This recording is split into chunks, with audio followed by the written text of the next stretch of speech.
All right, all right, all right. Rewired Addiction, Derek Lambert. Thank you guys for sticking it around, if you will, and waiting for me to come back and really do something with the channel. Man, I've been here in North Carolina for quite some time, just sitting low, waiting for things to happen, if you will. I hope we start to get in a better state. And I'm going to be giving you guys one heck of a treat. In fact, it's not even me. It's my really good friend, Owen Culpepper, that's going to be sharing his story with you guys today. I cannot wait for you to hear this. I'm going to just give you a little bit before we bring him on because he's in the waiting area right now. I was working for a rehab that I'll leave unnamed out in California. And I was working with my good friend, Richie Weber. And while I was out there, we were out on this yacht, just floating with the recovery people that are trying to go through treatment. And this guy was like, Richie's like, you got to hear this guy's story. And I'm like, I hear stories all the time, like, what's going on, like, it's just after a while you hear so many stories, you're kind of like, okay, what can be so new that intrigues you? I was going through one of those mental fogs, like another story, I hope it's good. And he started to talk about, all I can remember is, and I know if I wanted to go into it, we're going to get into this, is diapers and wheelchairs and overdoses and the most crazy thing I've ever heard. And I said, dude, we gotta document this. Someone needs to hear, because not many people have gone that far. And Owen has gone very far. You guys will get to meet him here in just a moment. If you haven't seen the videos that we did in the past with Owen, I ask that you go check those out. I still have videos that I wasn't able to launch during working for the rehab at the time that I am going to launch. And Owen Culpepper, what is going on, brother? Welcome to Rewired Addiction, man. What's up, Derek? How are you? I'm doing wonderful, bro. You're alive, and really, I don't know how. So, everybody who's watching, hello. Thank you for tuning in. Hit that like button. It helps. Let us know what you think as this goes. If you guys have questions at the end, we'll try and get to them as quick as we can. Owen, you've been through so much, bro. When I met you in Florida, you didn't look like you've been through all that you've been through. You looked healthy. You looked great. I said, how the heck? And then when we got talking, I got to hear a lot more. And you ended up relapsing after that. And I don't even know half the crap that you dealt with in the most recent time of California and being homeless out there on Skid Row, and the insanity that you went through going in that region, and what you went through. So what I'd like to do for our audience is to start back at the beginning a little. Let's go back to where it all began. What was childhood like? What was it like in early life? And then, did you get into trouble as a kid?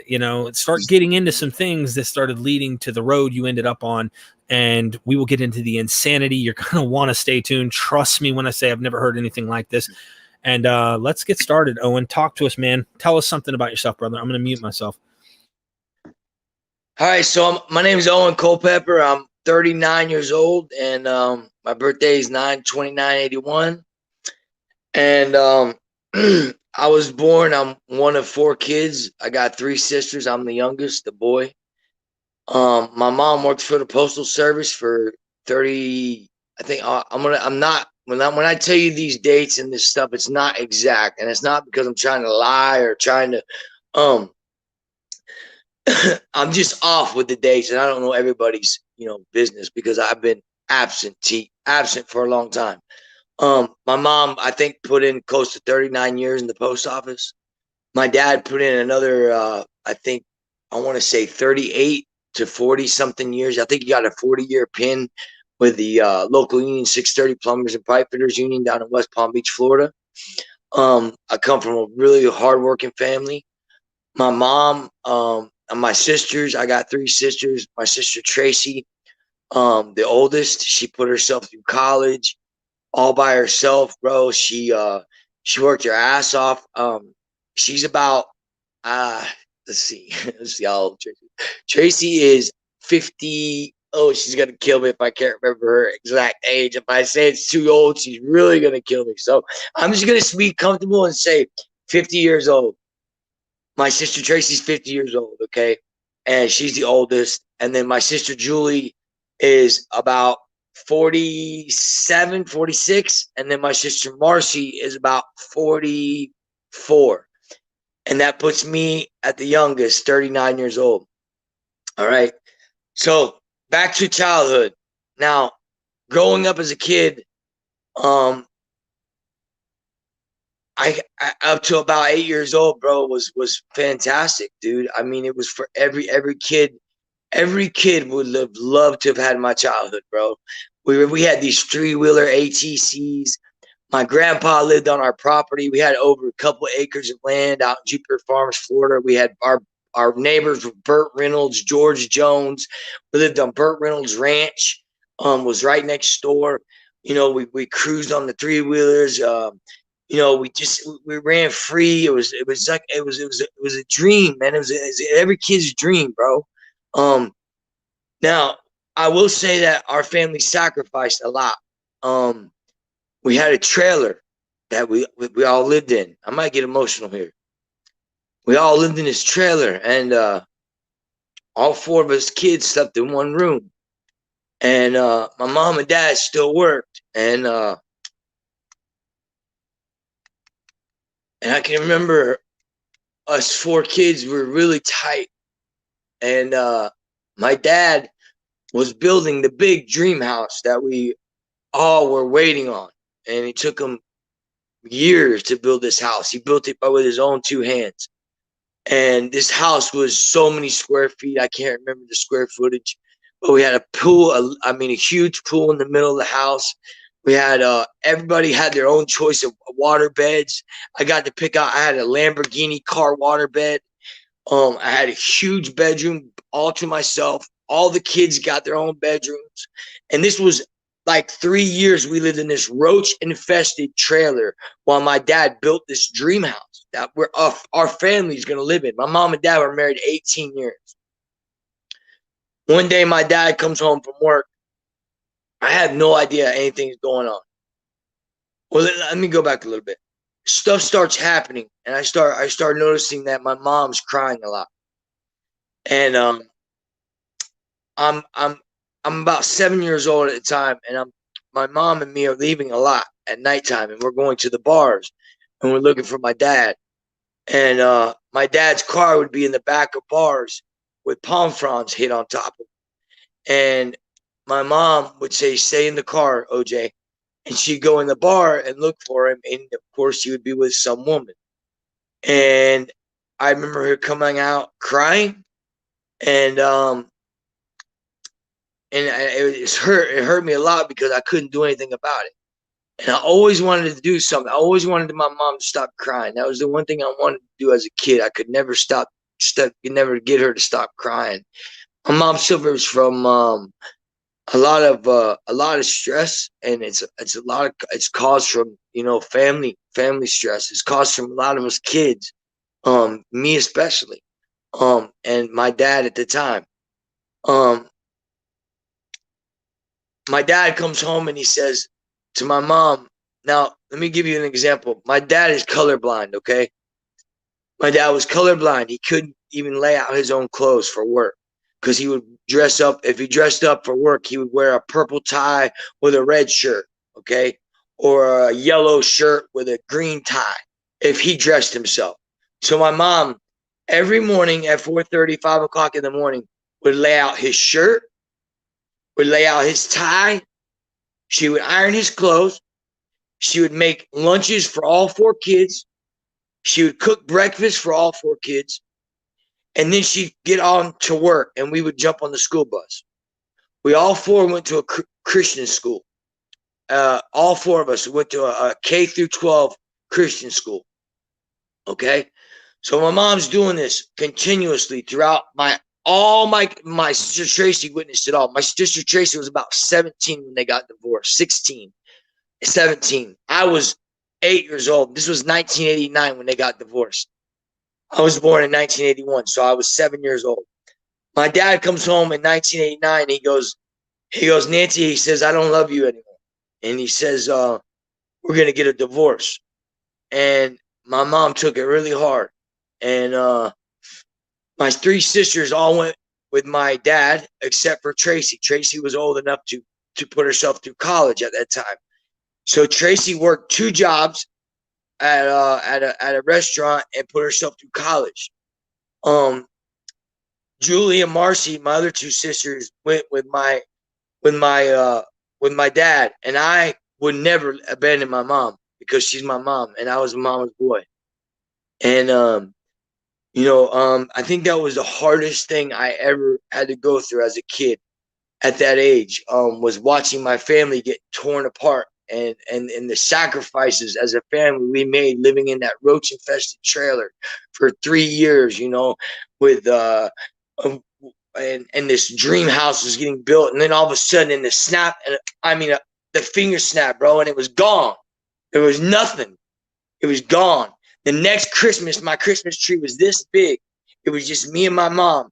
It was as big as my forearm. That was our tree. There was no presents under the tree. There was nothing. My mom did the best she could. I don't blame her for that. Okay? So, Sorry, bro. my sisters go with my dad, and I go with my mom. We started moving around a lot. I moved to Hope Sound. I moved to a bunch of different areas, Jupiter, Florida, and I was playing football, sports. I was really good. I excelled in sports. I still hold records for touchdowns and stuff. But I was good. I was really good at sports. But it was hard because my dad would be on one side of the football field and my mom would be on the other. And I remember having to look on both sides, and it was just too hard on me, man. It was too hard. It was too hard on an 8, 9, 10-year-old kid. When I would go visit my dad after the divorce was final, I'd have to go visit my dad. And instead of my dad saying, "Hey, son, let's go do this," he would drop me off at the pier because he had to work a lot. I'm not gonna say my dad was a bad dad. My dad was a good dad. Okay. He did the best he could. But he would drop me off at the pier, give me $20, drop me off at the Lake Worth pier, and I'd fish all day. And even on the weekends sometimes, I would do that. I like to fish, but I would have liked to fish with my dad too. I wouldn't have rather just been dropped off. Listen, that's still not an excuse to go down the road I went down. Okay? Let's get that straight. As I grow older, I get into high school. At 12 years old, me and my mom, my mom starts dating around 1992. She starts dating a guy who's about 13 years younger than her. And I remember this one night, very vaguely, I remember my sister Tracy, who was about 24, 25 at the time, coming over to my friend's house to pick me up. And she goes, "We got to go right now. Mom's in the hospital." And I went to the hospital, and I couldn't tell my mom's eyeball from her mouth. That's how much swelling was around her head from this guy that had beaten my mom. And back then they didn't have the law where there was where the domestic violence, if the woman did not press charges on the man, then that was the way it was. There was no charges filed. So my mom was scared living in a domestic violence situation. I had to practically live. I didn't want to leave my mom with this guy. So I stayed with her through this abusive relationship for another, 6, 7, 8 more years, bro. And my mom still fully has not ever recovered from that beating she took. My mom can't turn her head to the side real fast. She gets dizzy spells. She falls down. She has to take diazepam to calm her nerves. She has bad anxiety that killed me, bro. It absolutely kills me when I see my mom cry. And I know that a lot of it's caused by me and what things that I did, and the way that I acted as a kid. Let me go back. At 12 years old, I couldn't take it anymore. I was tired of watching. I was tired of being at home. My mom did the best she could, and I was tired of. I was a kid.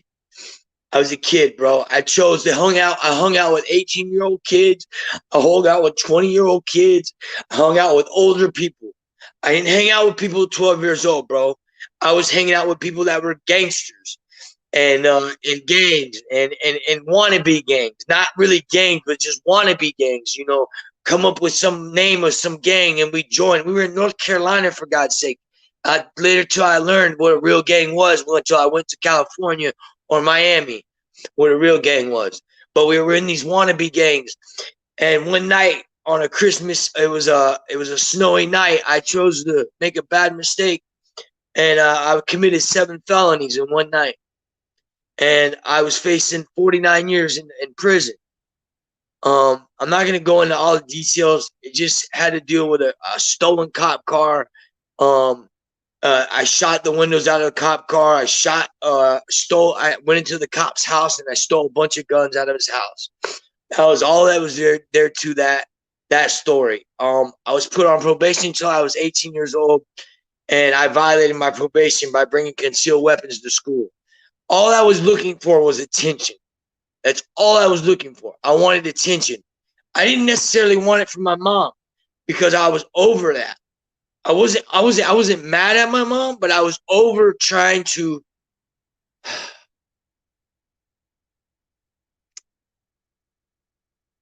it was too much to try to fight between a man and my mom. You understand what I'm saying? It was too much for me to deal with. So I was just trying to make a name for myself in this small town, because now I've done moved schools. I've done moved to probably 6 different schools, okay? By the time I was 14 years old. So this time I'm making a name for myself. At 14 years old, I have a police officer come to pick me up at my house every day at school, puts me in handcuffs, puts me in the back of the car, and takes me to middle school. My whole 7th grade year. He picks me up, puts me in the back of the cop car, takes me to school.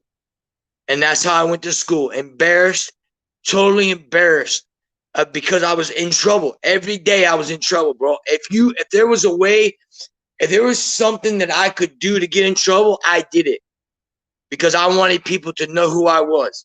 Because I wasn't doing the football stuff anymore. I just moved from Florida, being a star football player, to North Carolina, where everybody's last name, it seemed like if you didn't have a last name Linebarger or the last name Binfield or whatever, you weren't going to play. You weren't going to start on the football team. So what did I do? I chose this dark, deep, dark path to go through. And I made some terrible mistakes, bro. Now, I violated my probation at a young age. Within the first 6 months, I violated my probation. They sent me to a Eckerd Youth Alternative boot camp for 13 months. I did 13 months in the Eckerd Youth Alternative camp. I did 1 extra month for bad behavior. The first 6 months, I was restrained every single day by a grown man with my face in the dirt. And sometimes I'd see the sun come up, and in that position 2 days in a row, I'd watch the sun come up with my face in the dirt, with a grown man sitting on my legs and one sitting on top of my head, with my hands behind my back and in a restraint position. I watched the sun come up twice.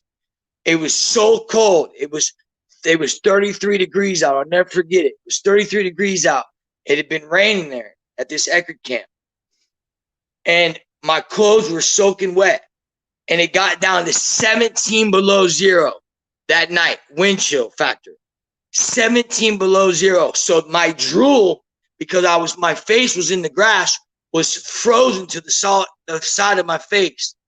Okay, when I couldn't move, bro, my clothes were frozen solid. The only part that would melt was the body heat that the guys were, when they were sitting on top of me. Those were the only parts of my clothes that were able to move, because I was frozen solid. This camp still exists to this day. Look it up. It's called Eckerd Youth Alternative. It's one of the best camps that I suggest any troubled teenager should go to, because I learned so much at this place, bro. Listen, I don't hold nothing against this place. This place taught me how to become a man at a young age. It taught me a lot of things, but I just didn't use them. It wasn't because it was because I didn't use what I learned there. I learned a hell of a lot in that place, but I didn't apply those things in life. Okay. So those last 7 months I did there at that camp, my group was the best on the mountain. We made every time goal. We chopped over 1.5 cords of wood. I don't know if anybody knows what that is, with no power tools. Okay, we're talking about with a shillelagh, which cavemen used to use. Okay, that's a wooden stick, and an axe was the closest thing we had to a hand tool. Okay, we chopped 1.5 cords of wood before winter. We built our house out of trees. We had no electricity, and we had no running water. We took creek baths for 13 months. I graduated boot camp 13 months into there. I get out. I spent 2 birthdays, my 14th and my 15th birthday, in that Eckerd camp. I get out. I come home, and there's a new guy at my house, at my mom's house. His name is Jody Hanna. He's my stepdad. At the time, he wasn't married to my mom. And the first words out of his mouth as I walk in the door was, "Hey, boy," he said, "shit's going to change around here, boy." And it wasn't hello, hey, how you doing, sir? It was nothing. He said, "Shit's going to change around here, boy." And that's all he said. He was laying on my mom's bed. I didn't know who he was. My mom was at the post office working. That night, I remember we ate something I wasn't used to eating anything that was any good because I've been in this Eckerd camp, a bunch of kids cooking. We couldn't cook worth the shit, So this is my first meal coming home, and he cooks this big steak and mushrooms and sauteed mushrooms, and he's a coon ass from Louisiana. His name is Jody Hanna, and I love him, man. This is my stepdad. Listen, but we had our falling outs, okay? Like I guess any stepdad and stepson would. I was taught to eat very fast in this boot camp. And I devoured a meal within about 7 seconds. I could devour 2 plates of food in probably 13 seconds. 2 plates, and I still have that habit today. I can devour 2 plates of food in probably 13 seconds and stand up at attention if I wanted to. I try not to do that because it's a bad habit. So anyways, I go to this, my mom, about a week goes by. We start eating dinner.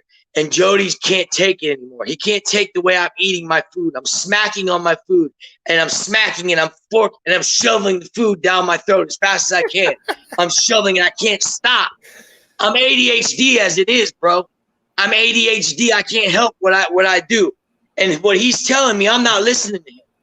So he says to me, he says, "Boy," he says, "quit that goddamn smacking." And he hit me in the head with a fork. And every syllable he hit me. Once like that, twice, third time. On the third time, I took the whole dinner table, threw it over, grabbed him, threw him outside, broke his nose, broke his jaw. I was going to kill him, bro. I beat him half to death, and I was made to leave the house. My mom had enough. She and I think I had put her through enough. I was starting to do bad again. I was starting to drink on the weekends already. It was time for me to go. And I went to live with my dad. And my dad introduced me. I don't want to say this. This is not right. My dad didn't know any better. Okay. My dad drinks, and he likes to have fun. He listens to Jimmy Buffett. He sits in his chair, and he makes a vodka tonic or a vodka cranberry, and we have a little fun, and we listen to Merle Haggard, George Jones, Tammy Wynette, and we kick back and we listen to country music. At 16 years old, this is what I was doing. Now my dad's on his second DUI by this time, and I'm having to drive around for him. But little does he know, I'm already back in football. I'm 16 years old now. I'm going to a Christian school called Green Acres Christian Academy. I meet this beautiful girl named Kelly. I started dating her, and my teachers, Miss Shipman, and they were all these people were just, I was like maybe a popular kid, okay. and they didn't know my past. They didn't know anything about the Eckerd camp that I went to. They didn't know all this stuff. I had already started with drugs by that time. I had already passed out a couple times with a gas can in my hand, huffing gas at my mom's house. Many times I had huffed gas out of a gas can until I could pass out. My mom caught me a couple times at the boat, and she was like, "What are you doing?" And I'd be like, with a rag over top of the gas can, huffing the gas, trying to, because it was a way to get high. It was a way to release everything that was bothering me. Anything that was bothering me would go away when I got high. So I knew I was addicted. I knew I was an addict at an early age.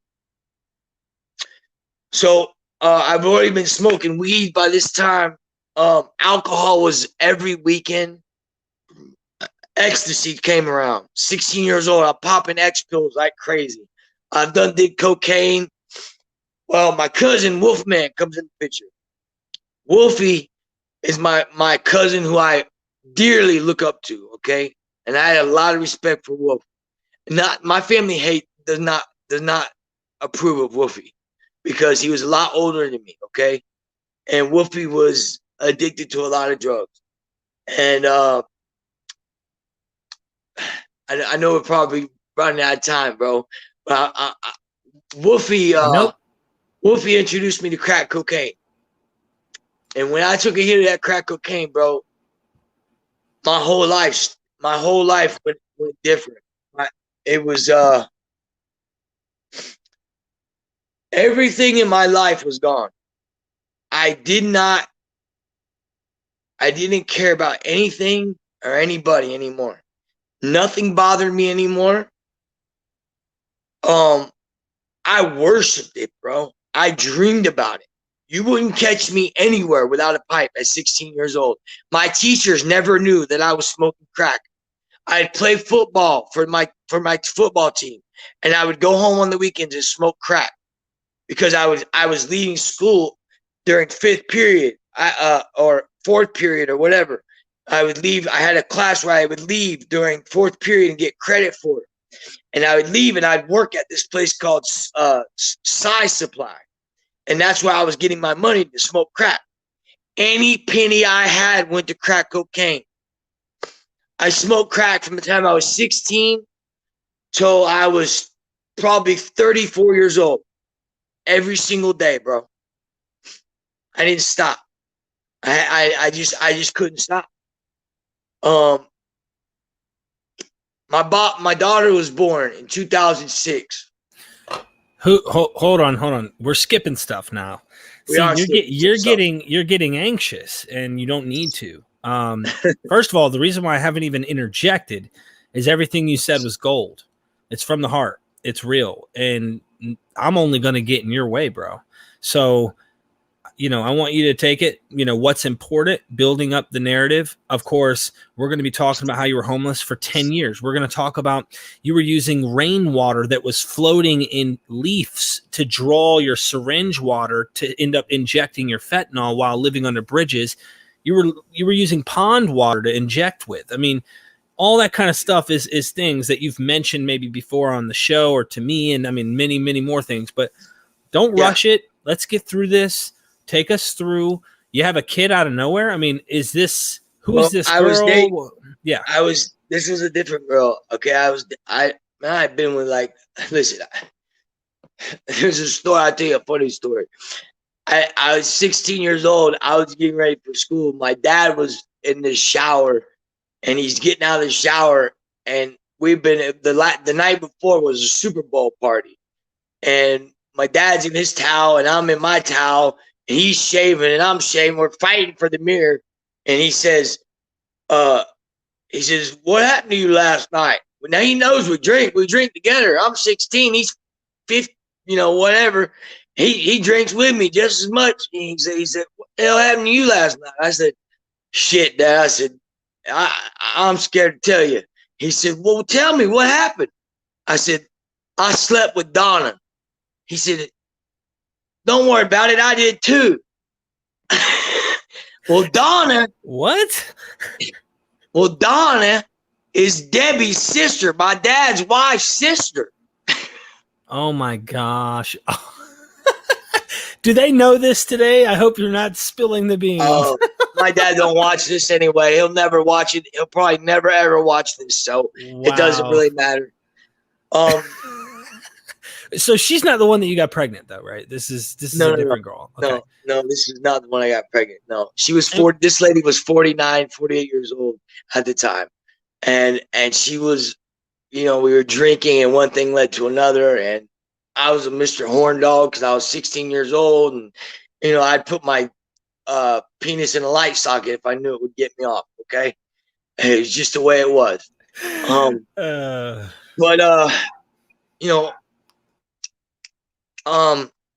Take us back, Owen. You're young. You're obviously a young man. Young. Testosterone.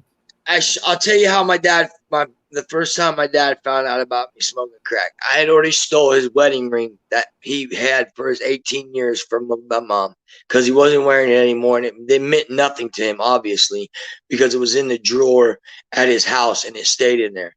And I thought nothing of it, so I stole it and pawned it. Okay.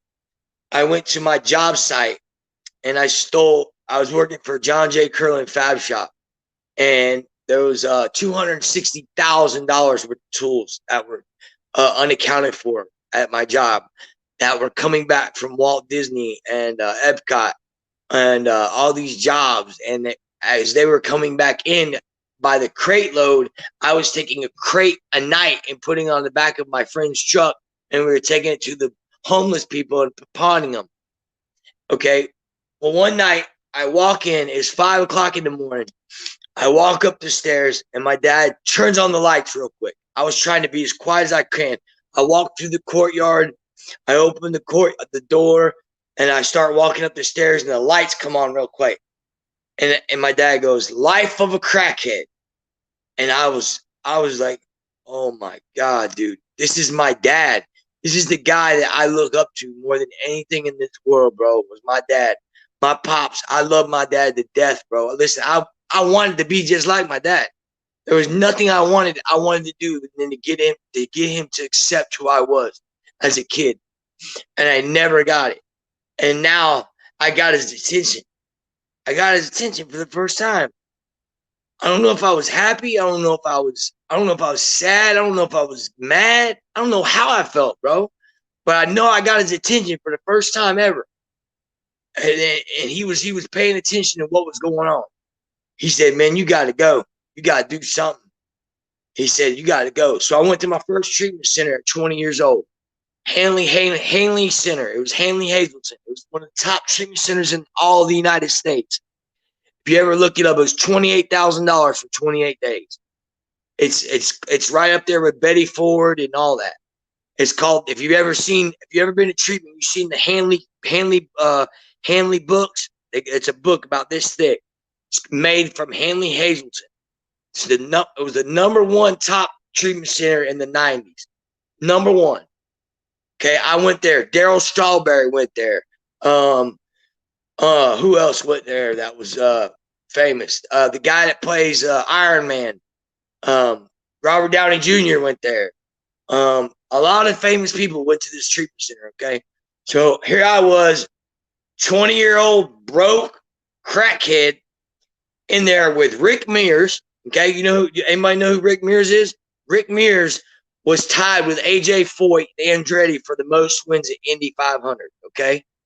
Rick Mears was in there for drinking alcohol through a straw through his lawnmower, and he had a straw running through his vent on his lawnmower into his thing, and his wife said, "There's something wrong with my husband." She called the police department and said he's drinking antifreeze or something out of the lawnmower, and it turned out to be alcohol, so he ended up having to go to treatment. This was the most famous race car driver in the world. Still one of the most famous race car drivers in the world, Rick Mears, Jupiter, Florida. That's where he's from. Anyways, I don't know where I'm getting at here.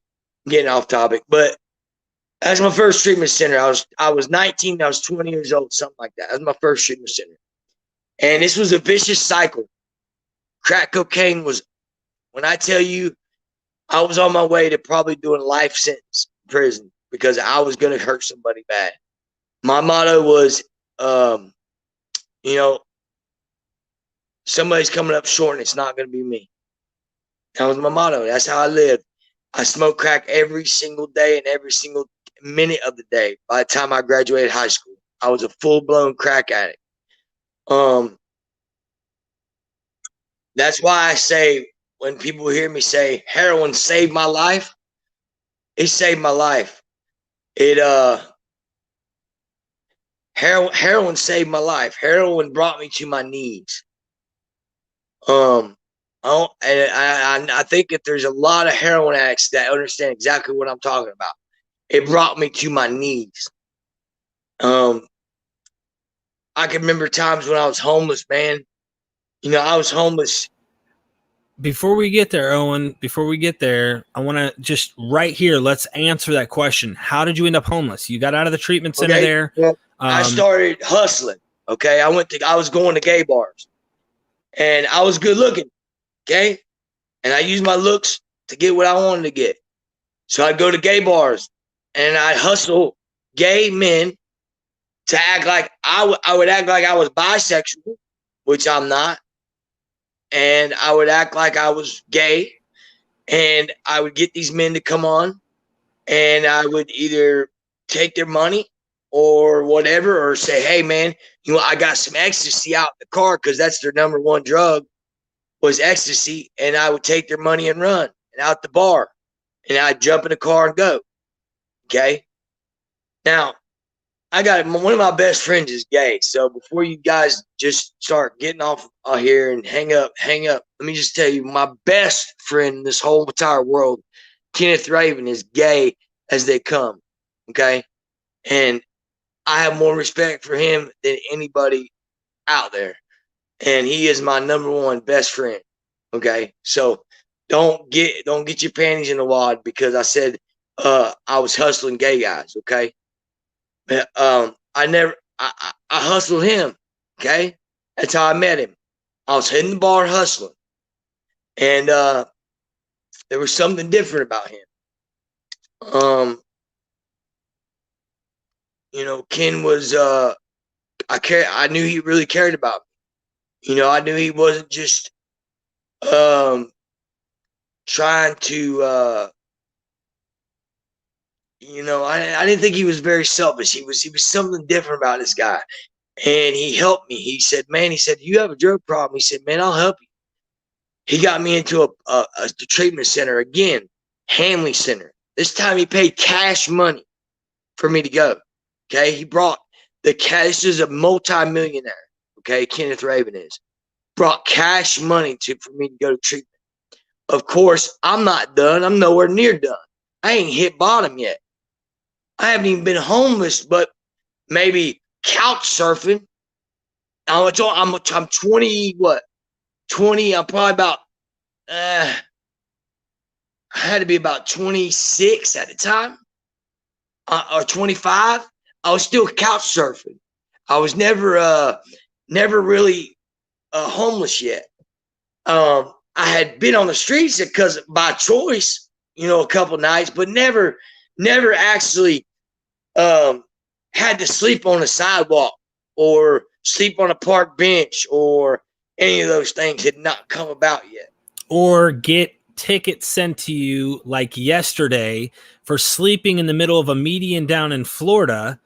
And you now have to deal with a court situation because you were homeless and you slept on a medium and got a charge from the police for that. So just thought I'd say that.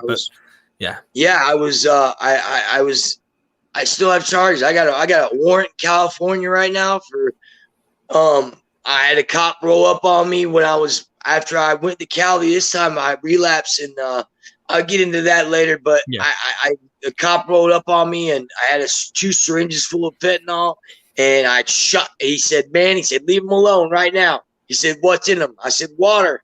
As soon as he turned his back, I grabbed the needles and squirted them out. And all he could charge me was drug paraphernalia and tampering with evidence. So I got 2 charges now pending in California. I got to go to court for, but they're misdemeanors. They'll never extradite me. And then I got Of course, trespassing in Florida. Those are my 3 charges I have. That's all I got.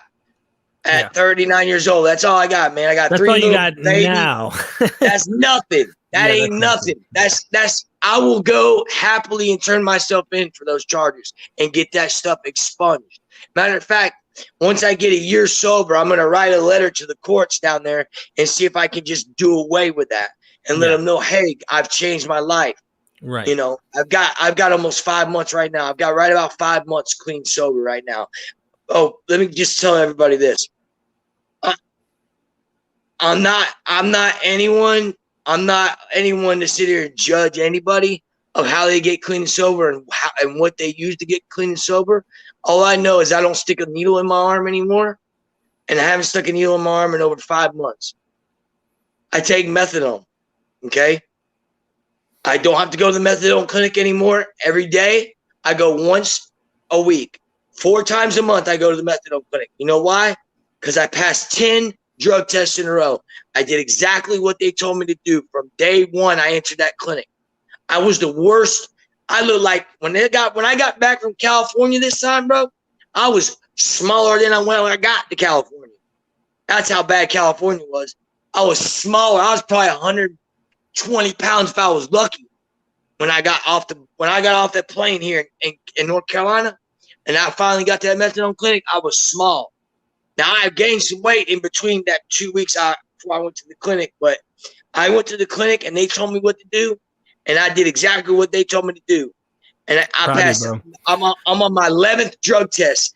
11 drug tests I passed clean and sober. I got my custody of my daughter back. I got temporary custody of my daughter, where I can see her on the weekends. She's been my biggest motivation. Her and my mom are my biggest motivations. The biggest reasons why I'm still sober right now. Yeah. And you have a beautiful family, bro. And I'm proud of you. Keep doing whatever's working for you. And you can always contact me. Now let's go back here, because there's so much to your story that even if we try, ladies and gentlemen, we might have to do another Owen Culpepper part 2 type thing to go into some of the details, because it's too much. It really is.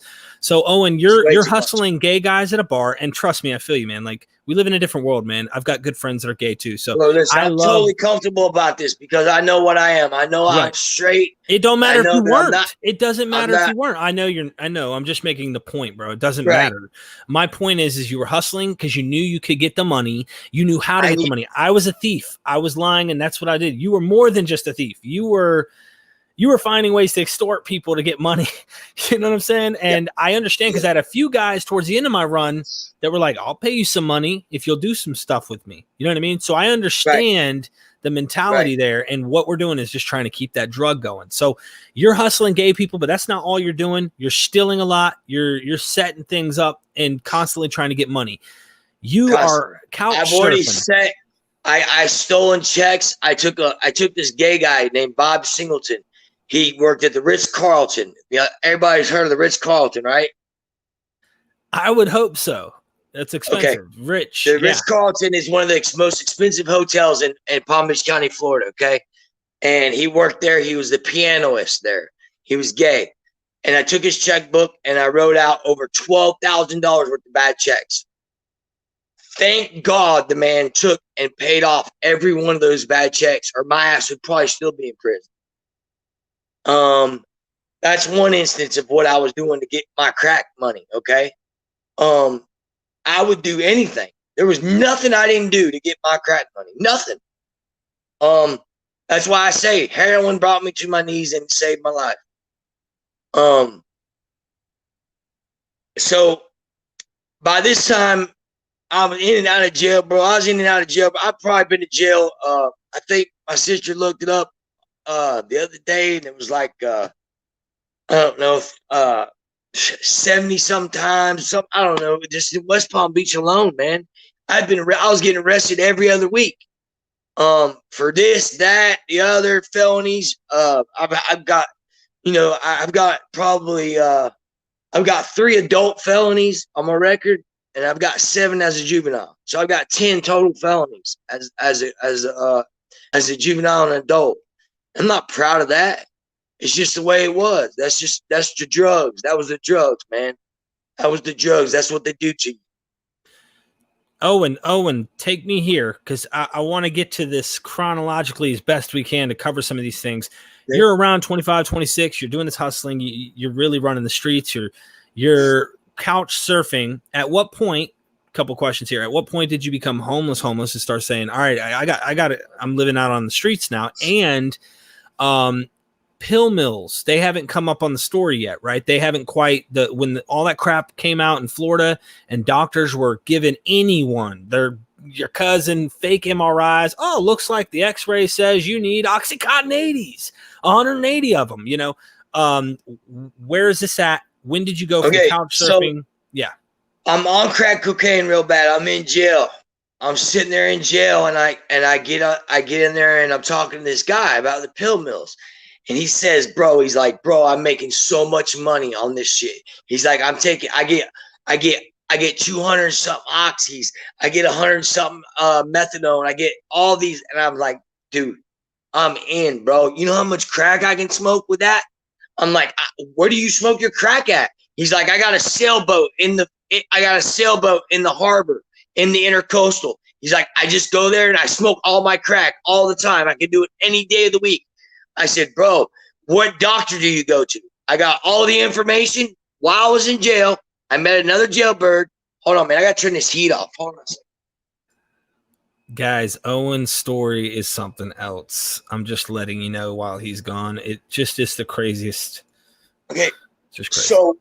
So I go to these pill mills. Okay. I get out. I wrote down all the information for the doctors. I go to 1, 2, 3, 4 doctors a month. I get from my doctor, the oldest doctor, 98 years old, Dr. Johnson. He doesn't care because he's going to die. He's got a DEA agent in the office with me writing scripts. I'm getting 254 Oxy 30s, 226 Oxy 15s, 185 methadone 10s, 5 bottles of liquid oxycodone 20 milligrams, and 85 Xanax bars 2 milligrams from one doctor. And then from that doctor, I'm going to this other doctor. He's met this Indian doctor.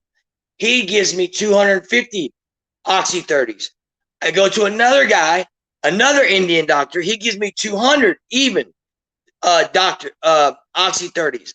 I go to another guy. He gives me another 200 oxys. So I'm making almost $25,000 to $30,000 a month at this time.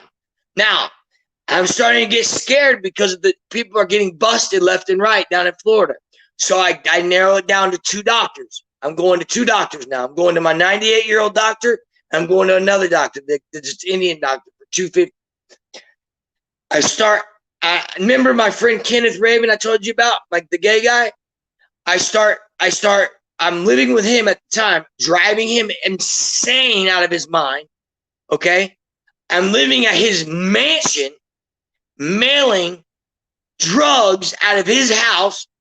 We're expecting the feds to kick in the doors any day because he's not giving me money no matter what. He's in recovery. Ken is in recovery, by the way.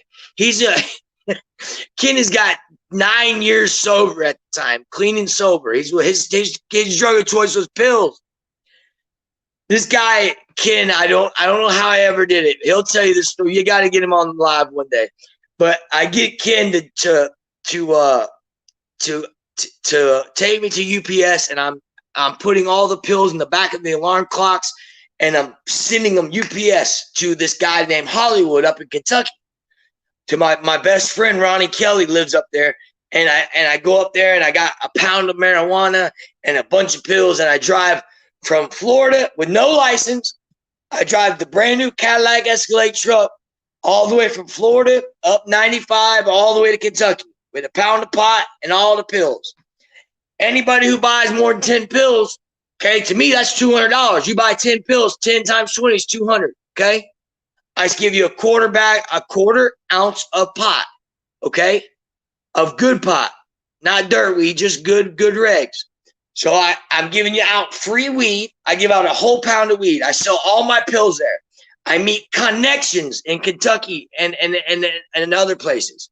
So I got these connections now in Kentucky. So I go back to Florida, go back to my doctors, and I'm mailing pills up, back and forth from Kentucky to Florida, Kentucky to Florida, Kentucky to Florida. Finally, the feds get my interceptor package because I switched from UPS to FedEx.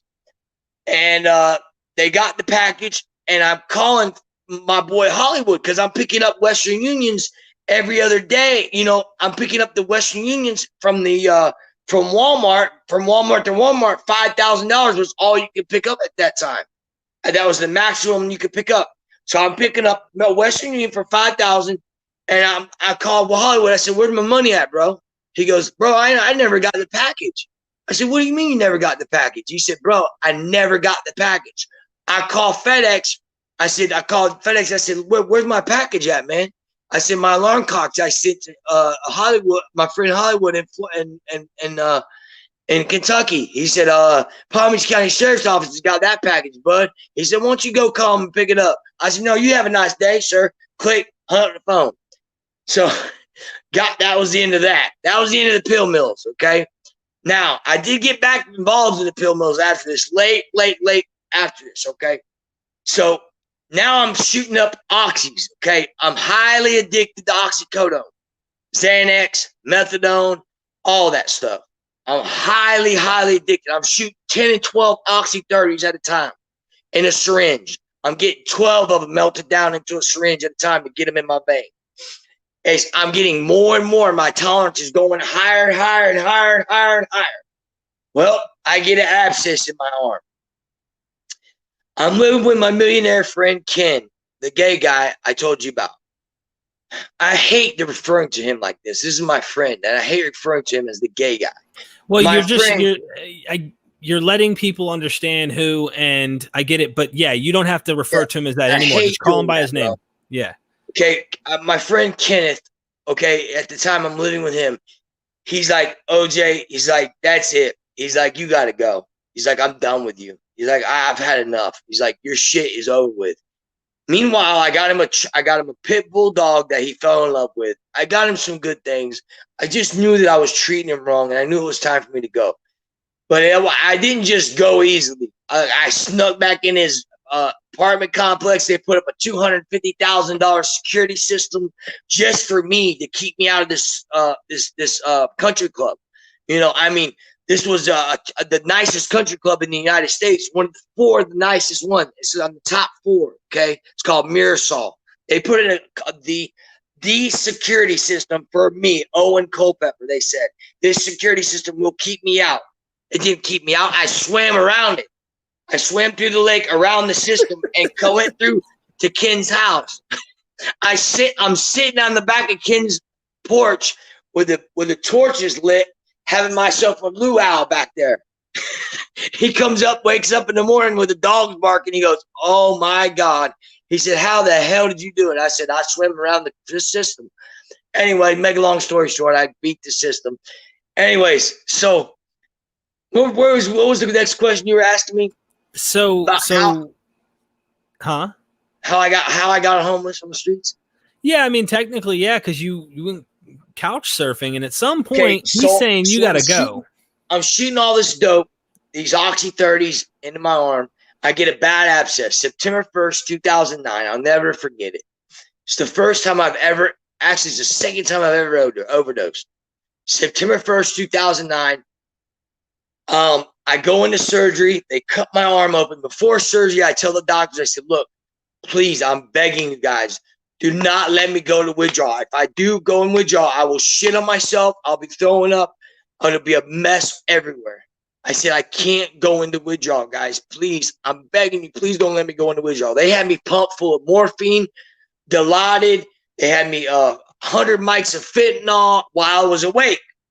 As soon as I went out after surgery, 17 hours I wake up after surgery, okay? And I fall out of the bed. I've got poop running down both of my legs. I crawl from the bathroom to the drawer where I've got 200 Oxy 30s in a bottle. I got a syringe that I had stolen out of the nurse's jacket before surgery. It's a screw-on syringe that screws onto your PICC line. I didn't have any veins left in my arms because at this time I had no veins, and my legs are gone. my feet, my legs, my hands. I have no veins left. Only one that's left is under my armpit going straight into my heart. So I grab the syringe and I take the bottle of pills and I don't even crush them. I pour them in the back of this syringe and I pour scalding hot water on it. I shake it up, screw it onto my syringe, and push it as hard as I can. And then I go out immediately. If they said there was 86 Oxy 30s got into the back of that syringe. I go out cold. I wake up in a coma. I'm in a coma taking 2 breaths a minute. I was in a coma. I think that they said 2 days or a day and a half or something.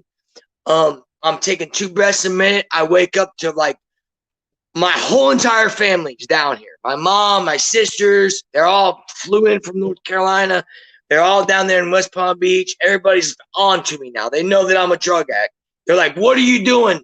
You're shooting dope. I said, get the F out of my room. Get the F out of my room. Who the hell are you guys think you are? Get the hell away from me. My dad. I kicked my dad out of the room, kicked my mom out of the room. I treat everybody like hell. Shit there. I come out of a coma. They Baker Act me into Good Samaritan Hospital, which is a psych ward, for 3 days. And I'm going through the most extreme withdrawals, bro, I've ever been through in my life. Well, the second most in my life at that moment. I'm going through bad withdrawals, freezing cold, can't control my bowels. I'm throwing up, puking, just nonstop dry heaving. And so I get released out of there 72 hours later. I call Ken to come get me. He said, I'm not coming to get you. He said, you're on your own, bud. I called my dad. My dad's living in Clayton, Georgia at the time. He says, son, he says, I'm going to give you one chance. He said, you can come up here and live with me and my wife, Debbie. He said, but you better be on your best behavior. I said, okay, Dad, I promise I will. I got up there with all intentions of being the best person I could be. I got there and I didn't know where I was going to get a job. I got no license, got no car. I got nothing. I've lost all my money. I don't have any doctors to go to anymore. I've got nothing. I've got my tail tucked between my legs. I'm not yet homeless. I probably have about $300 on me cash. And my dad says, after about 3-4 days, my dad says to me, Dad, he goes, Owen, he said, OJ, he said, you got to go. He said, I can't take it anymore. He said, I didn't sign up for all this. He said, me and my wife can't walk around the house naked. He said, it just ain't going to work out. He said, you got to go. So I said, okay, Dad. So I went and I stayed in the hotel room. So I went to this hotel room. It's like $45, $50 a week. Shitty motel in Clayton, Georgia, okay? And I stay in this hotel room, and I go to the bar that night. And I meet this girl. I mean, she is drop dead gorgeous, sexy. Whew. I'd never seen nothing like it. When I tell you her name was Holly Alexander, she was my wife, my ex-wife today. We're still really good friends, but she is one sexy thing at this point in my life. I'm 29 years old at this time. Wait, let's see. I'm 27 years old at this time. She's 23, 24, something like that. And I asked her to marry me after 3 days of methamphetamine, alcohol, and sex. I said, why don't we get married? Next thing I know, my dad and Debbie are standing behind us, in front of the judge. We're getting married. We stayed married 2.5 years. In that 2.5 years' time, I went back to the pill mills in Florida. Started doing the pill mill rush again. Going to doctor down in Florida. I'm getting the pills, running them up to Georgia, and I'm selling them, and I'm making $30 a pill. So I'm making $2,500 just off my Oxy 15s. I'm making another $5,000 off my Oxy 30s. I'm making another 25 something dollars off this. I'm just making money. I pay for a brand new apartment. Me and Holly move in. Everything's going good. Well, the drugs again. Here comes the drugs again. Start shooting dope again. Start shooting oxys again. my safe, my money starts dwindling down. I get in a fight with Holly one night, and I drive a car through Franklin, North Carolina. I get pulled over. They give me a ticket for driving on suspended license. They pulled out all these pills, and they're like, dude, where'd you get all these pills at? I said, they ain't none of your business, bud. I said, they're my pills. They're my prescription. There's my name on them, and they ain't none of your business. I said, leave me the hell alone. Let me go. Either take me to jail or let me go. I had wads of cash on me. I took all the money with me. Now, Holly had her own bank account and a joint checking account, and then we had, I don't remember, I had a little bank account too, and I had my barber holding on to some money. I had a barber in town holding on to some money. So I didn't know what was going to happen when I left, but I just was fighting with Holly so bad. She busted me in the head with 2 beer bottles. I called her a stupid H, the H word, which she hated, and the C word, which is even worse to a woman. And it was a really bad, toxic relationship. Okay. Not to say I don't love this woman with all my heart today, and I do anything for her, and we're best of friends. She's sober today, and I'm sober today, and that's the good point that I wanted to make. That we're both sober today, and she's got a kid that she's sober for, and I got a kid that I'm sober for. Okay, now. So what happens? I get arrested. I'm going to North Carolina, and the first thing I turn to is crack cocaine again. I get to North Carolina, and I go get a hotel room. I got tons of cash on me. I call the dope dealer. The dope dealer's friends with my mom at the post office. He tells my mom, you better call, you better do something, Nancy. Your son is off the chain. He's in the hotel room literally killing himself. And I was in there smoking enough dope for me and you and everybody else. And so what do? Knock at the door. It's the police department. Mr. Culpepper, you got a warrant. I'm like, a warrant for what? They said, you absconded for probation 5 years ago. I said, what? They said, yeah, you absconded from probation, you were on probation for driving while license revoked 5 years ago, and you ran. I said, okay. So what? I'll sign myself out tonight. They said, yeah, that's okay. That's what you think. So my mom is friends with the magistrate there. Okay. I know she's done called the magistrate, told the magistrate, look, he needs to be locked up for as long as possible. So I go in front of the magistrate. They lock me up, of course, as long as possible. I go to see the judge about a week later. I get up in front of the judge. I lie my ass off. I'm cleaned up now. It's been a week since I've done any drugs. It's been actually 9 days. 9 total days. I've not had anything in my system. Cocaine only stays in your system 72 hours. This is how God works. 72 hours, cocaine's supposed to be out of your system. 9 days later, I go in front of the judge. He goes, Mr. Culpepper, where have you been for the last 5 years? I said, sir, I had to get the hell out of North Carolina.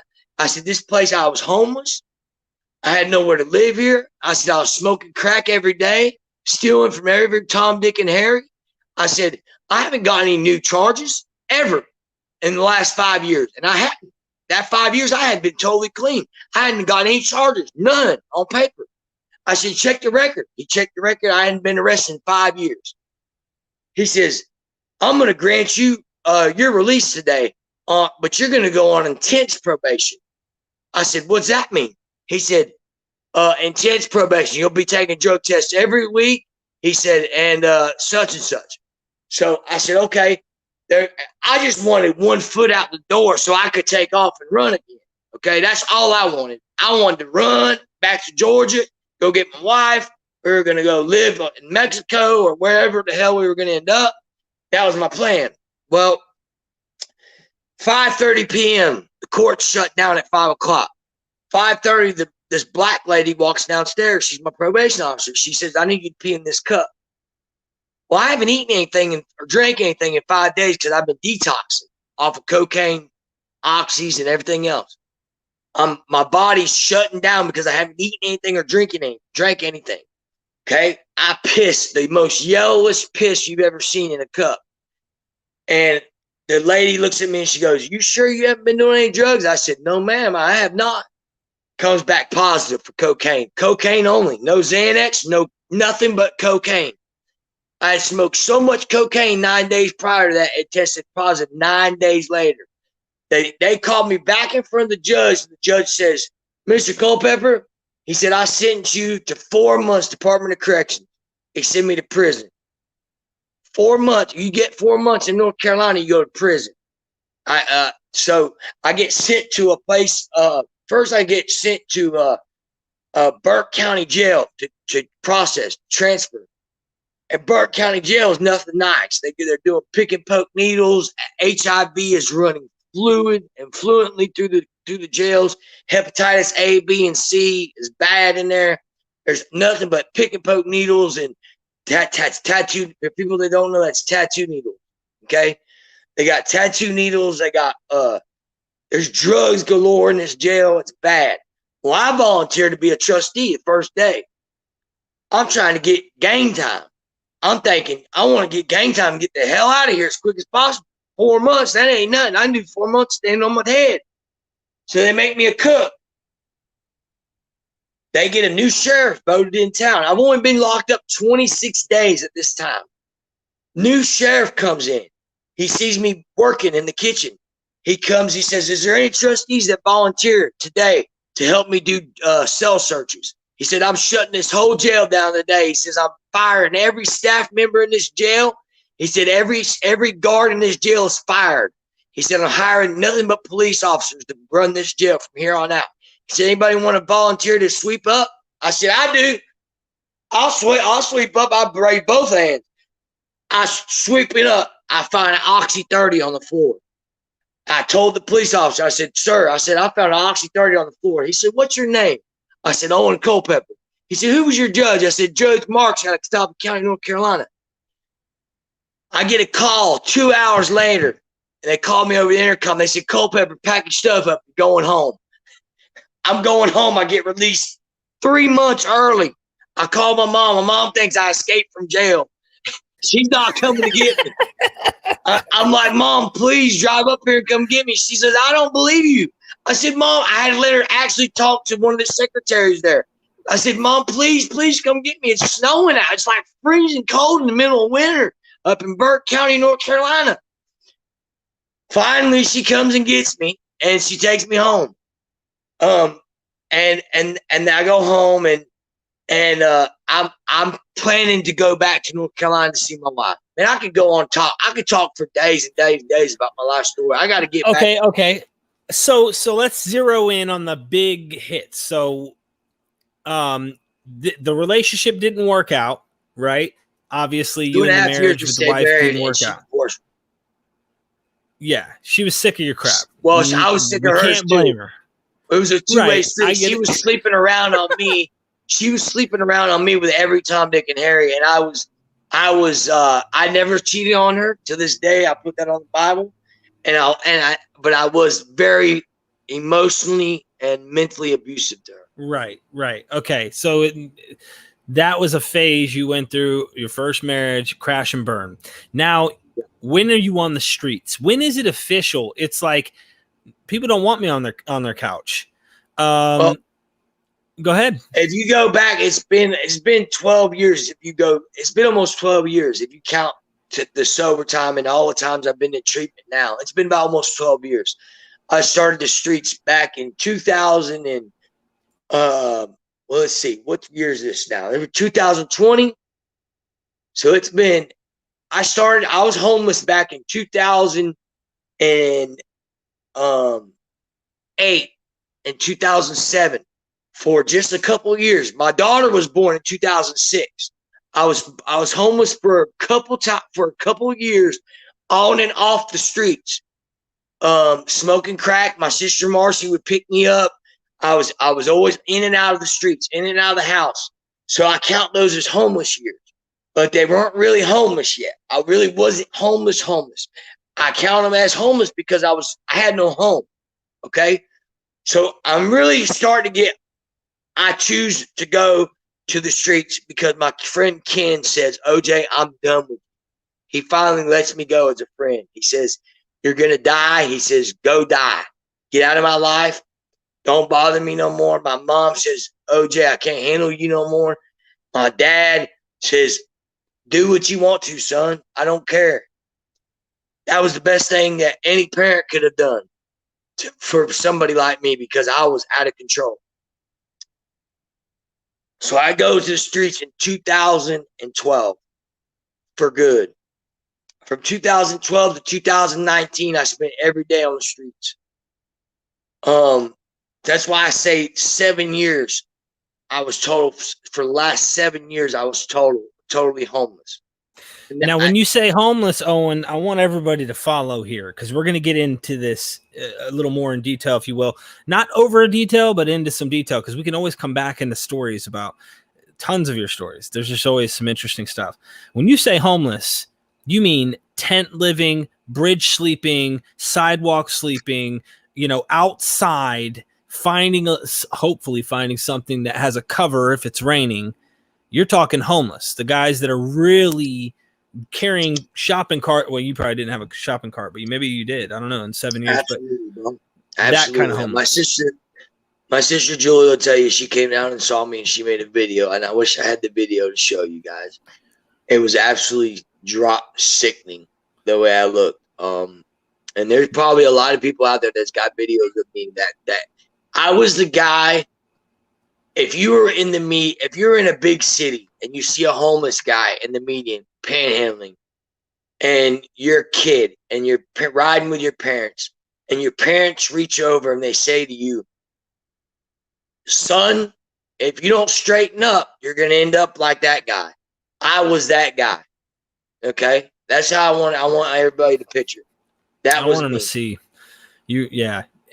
I just want to show the thumbnail for a second for people to get a picture. This right here is one of the images from jail down in Florida, if I'm not mistaken. You were on fentanyl here. This is later on, 2018, of course. But you have, you could paint a wall with these pictures from jail of you, and you were living like this guy right here somewhat. I don't know. You probably put a padding. Oh, way worse than that. That'd have been luxury right there. At least he had concrete. Oh, you were living in dirt and stuff. These guys would slash my tent at night. Once a week, I would have some kids that would think they were funny, and they would come in there with knives and they'd cut holes in my tent. So I'd have mosquitoes come in there, dude. When I tell you, I'd have hives and bumps on me, bro, from mosquitoes, bro. There was not one part of my body that was not covered with a mosquito bite, bro. I looked like something, and I also got it looked like it was the worst thing you ever seen. It was they call it not impetigo, not measles, not mumps, but what's the other one? The one where you get scab, you get little bumps, look like pimples all over your whole entire body from head to toe. I don't know. Scabies? Well, I got it. Okay. And it was just like man,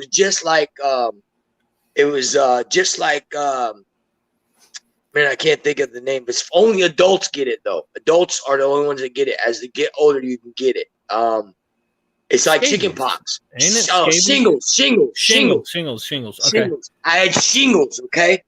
And when I tell you, bro, listen, if you look like a drug addict, you're not going to make any money, okay? So you have to try to look as clean as possible when you're out there hustling. I make $200 a day for the last 7 years. I made $40,000 a year panhandling. And I'm not telling you to brag about it. That's the truth. I made $200 a day. If you do the math, that comes out to about $40,000 a year. Clear. Okay? I would hold a sign and I'd walk as straight as I could after I'd have to shoot up. This is how my morning started. Okay? My morning started, first thing I would do is I'd have my shot. I'd do my shot. I'd wake up. I would go find a piece of cardboard immediately and have to write come up with a slogan: hungry, homeless, please help, God bless. That was the best one that worked. Anything else was too long.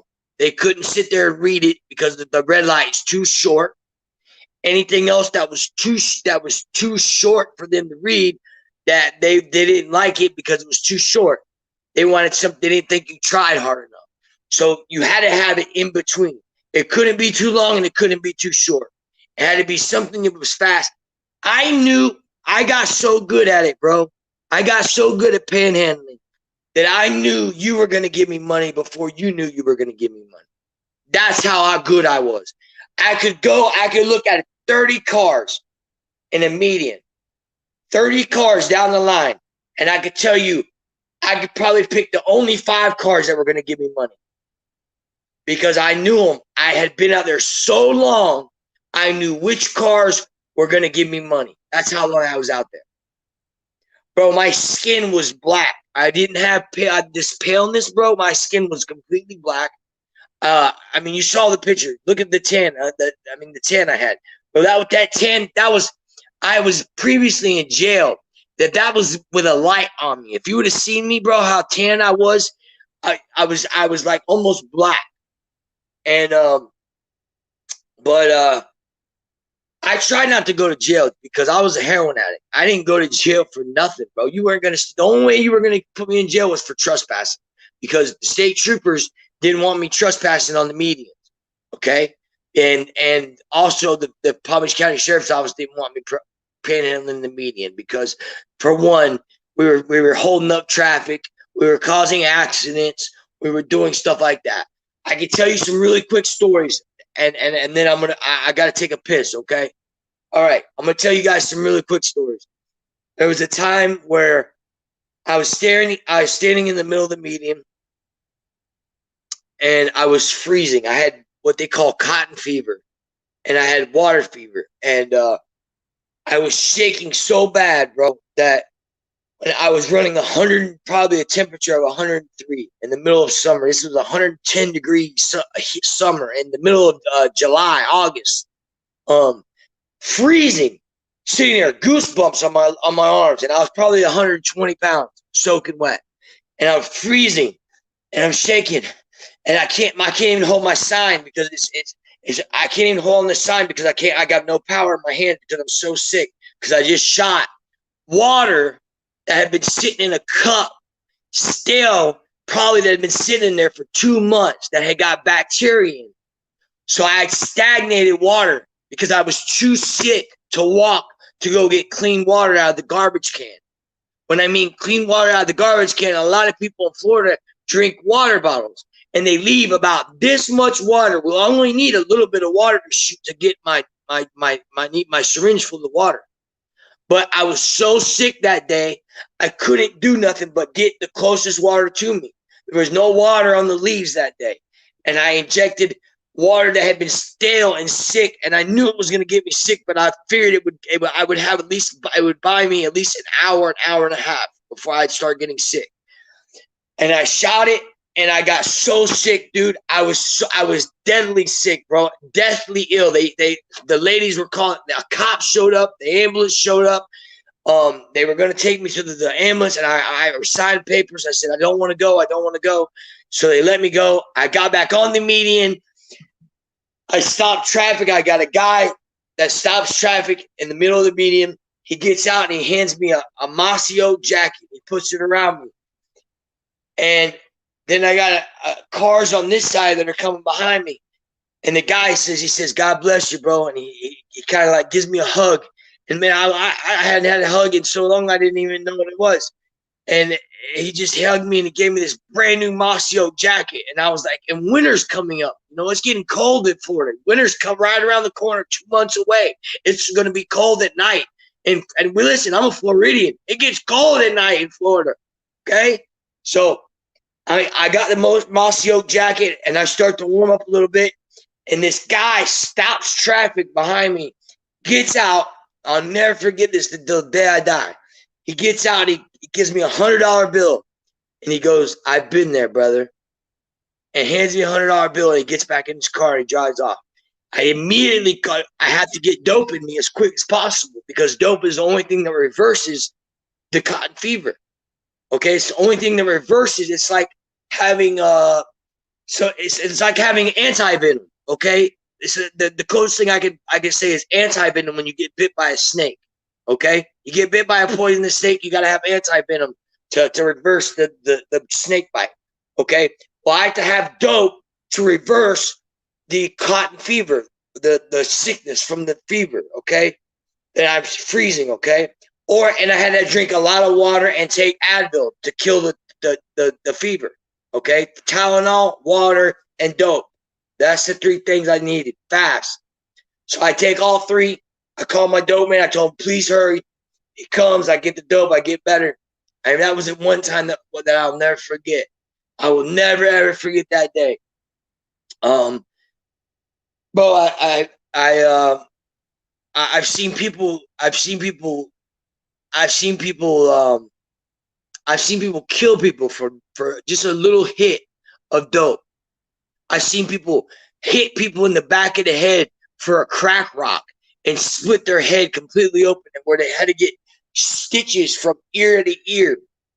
You know, I seen I got beat one time. I was sleeping in the house, and this was my cousin's house, John David's, and I was sleeping, and the guy snuck through the back of the window, and I was abandoned house with no electricity. You know, I couldn't see past my nose if I even was how open my eyes, but I was sound asleep, sleeping. Hadn't slept in 6 days. I was on Flocka. I was on Flocka for 6 days in a row, and I was on heroin, and I hadn't slept. And it was the only night that the hookers had left and the drug dealers weren't there at the house. And this guy comes in through the back door and pistol whoops me so bad, bro, that I begged him to spare my life. I begged him, bro. I said, please don't kill me, man. Please. I said, I have a daughter. Please don't kill me. My nose is still crooked to this day. It's crooked as a jaybird if you look at it. It's very, very crooked. I don't know if you can see it, but you can tell how crooked my nose is. It's from where they took a pistol and pistol whooped me. You know, and I called my family, and my family would be like, look, OJ, my mom would help me. She would send me money. When, you know, I'm not gonna sit there and say she didn't. My mom helped me many, many times. She sent me money. To bail me out, she would be like, OJ, I don't want you to be sick. I don't want you to be sick. And she'd send me money. Okay. And she'd send me $100. But and then towards the end, this is how it stopped. Okay. I want to go towards the ending because I gotta pee really, really bad. And I'm gonna go pee. Go all pee. Right. Let me go pee. Go pee. So, okay, you guys see, this is awesome. Thank you guys for all the love and positive messages and stuff. Owen's coming right back. Owen has so many details, so many stories he's told me that we'd be here for another 2 hours probably going into all these stories. I wanted to give you guys a taste. So I'll start pressuring him into the direction of getting into what happened when I met him in California, Huntington Beach, California. He was panhandling. After that, living homeless on the streets. It gets bad.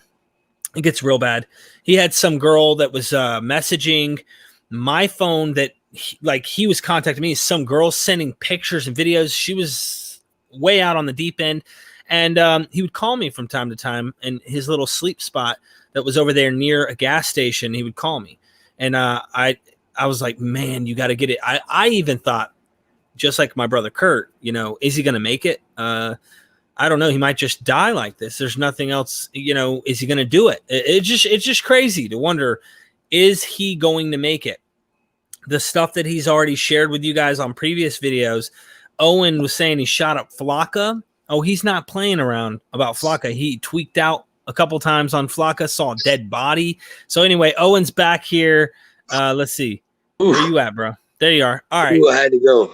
Anyway, I'm giving them a little context here. So, Owen, what we need to do is we need in the next 35 minutes to 40 minutes, let's try, because we can go back and do another follow-up live where we go into stuff that you know you didn't cover in this video. Let's talk about when I met you. You told me these stories. You were in a diaper at one point. You couldn't hold your bowels. You were in a wheelchair. You were jacked up. Go ahead and exit that. That's what happens when you get phone calls while you're on StreamYard. It's all it's good. Scam. So you've told me the stories, the overdoses, the PIC story about the pills. All that stuff is insane. You had infections. You got hepatitis C. How you got out of court one time because you told them, I'm going to die and you're going to spend all this taxpayer money and all this stuff on me. You might as well let me out. Yeah, all that stuff. So we'll get into those. We'll rehash those stories in future times. But I mean, I meet you down in he bounced off. He'll be right back.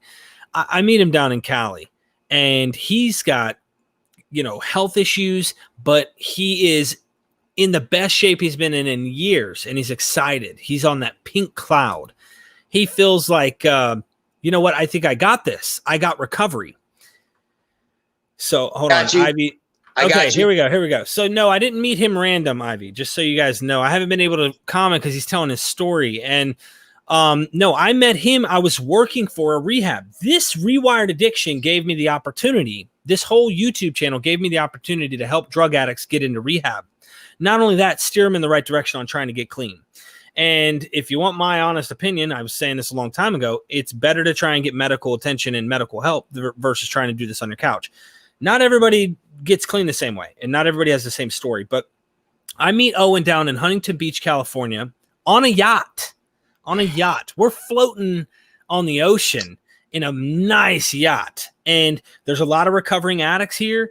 And that's when Richie says, you got to hear this guy's story. And I'm like, yeah, everybody says they got a story, and in my head, it wasn't like I was downplaying it, but I was like, sure. I'm kind of like, I've already been trying to record Chandelin's story. I got to record Richie's. I'm like, I've been doing recording. And I'm like, how great can this be?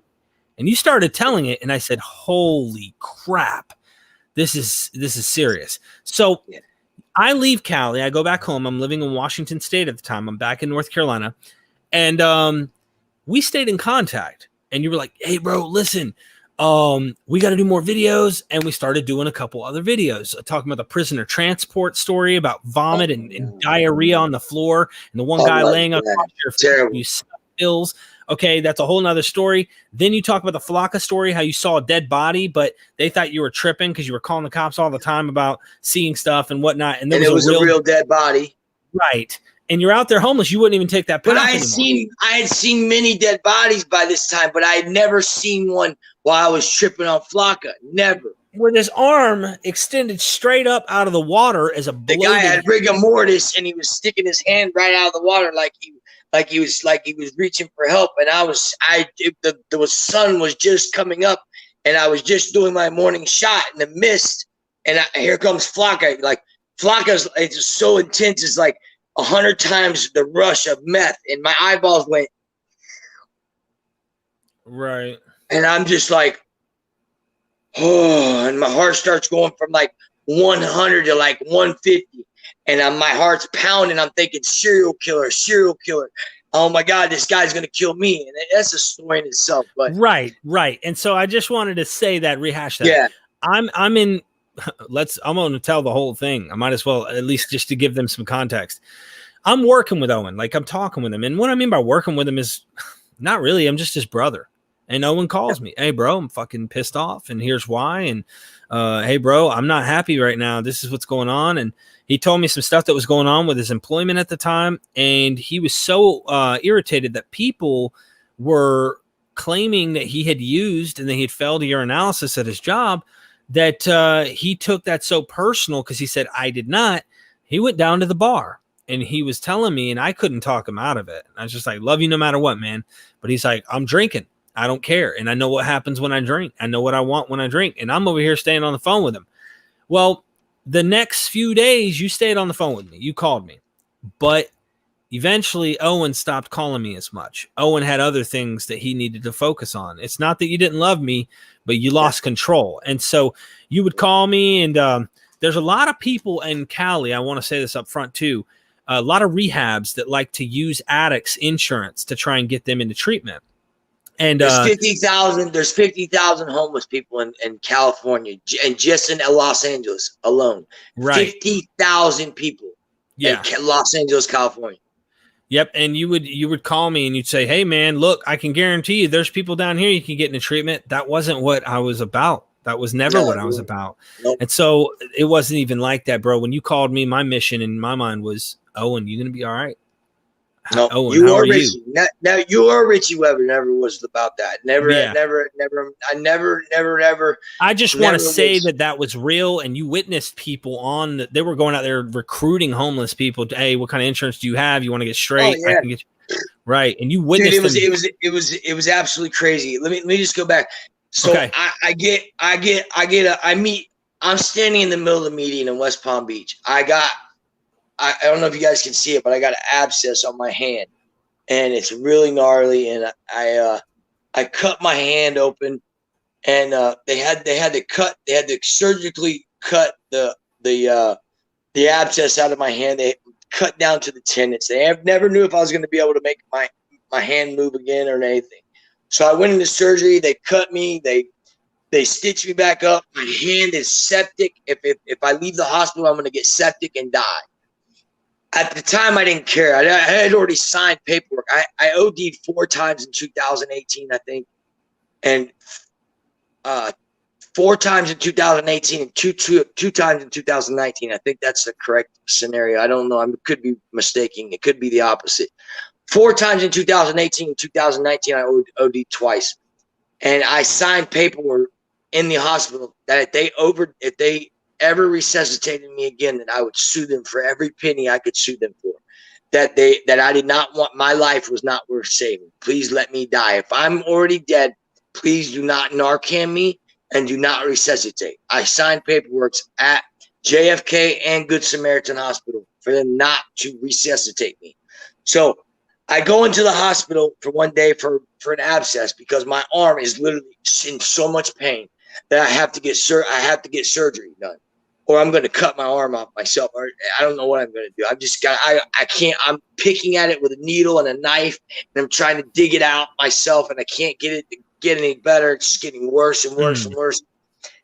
And so they put me in the hospital, and I'm in there for about 3 days, and they pumped me for morphine and full of fentanyl, and they said they get the infection finally start slowing down a little bit, but the wound is so deep that they wanted me to stay, because they couldn't close it up because it was solid.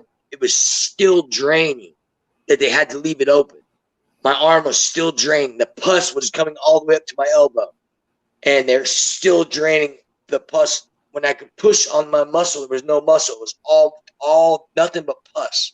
It was all my muscle tissue had turned to nothing but pus. So as my hand is draining, I've got nothing but gauze wrapped around my arm. And I go up to the median, and I'm holding a sign in the middle of the median. Richie Weber is a recovering addict, as well as a recovery, if you will, advocate for people like us who helps drug addicts who need treatment go to rehab so they can get medical attention to get real help from real doctors on his treatment. So I figure I'd just spell it. But not only that, he's a real human who's really gone through this thing. And anyway, please. I had to jump in to say that. Yeah, you had to, because I was losing your track. I don't know what I'm saying sometimes. You know, hey, the brain's healing, but it's slow. Richie, I just happened to make it to the meeting at the right time, and this guy pulls up, and he's a young guy, and he's, pulls up, and we had only about 20 seconds to talk, and he gives me a card, and he gives me $5, and he says, look, man, he says, when you're ready, he says, I can get you a treatment. I said, I'm ready now.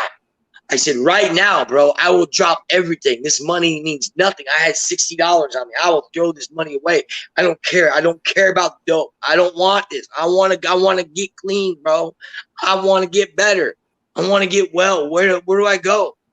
Where can I go besides DAF, Drug Abuse Foundation? Because they're a joke. It's a state-run facility. It doesn't help anybody. It definitely wasn't helping me. Okay? So Richie, he says, call me in a week. 1 week. I called him every single day for a week, bro. And I called him and I begged him. And I called him and I begged him. And he sent me to Indiana. And I go to Indiana and I stay clean. But I was battling this infection in my hand, bro. My hand got MRSA in it. Okay? So I'm battling MRSA in my hand. I'm dope sick on top of that. I'm fighting Xanax withdrawal on top of heroin and fentanyl withdrawal. And I walk out of Indiana. I go to my best friend's house. I go to work with my best friend. My best friend does not understand about how addiction is and how sick I really am and how I can't really perform. I don't think he fully understood that. And he comes and gets me, and we go to work. But I'm hanging in there with him, man. I'm trying to, I don't want to let him down. He's my best friend, bro, in the whole world.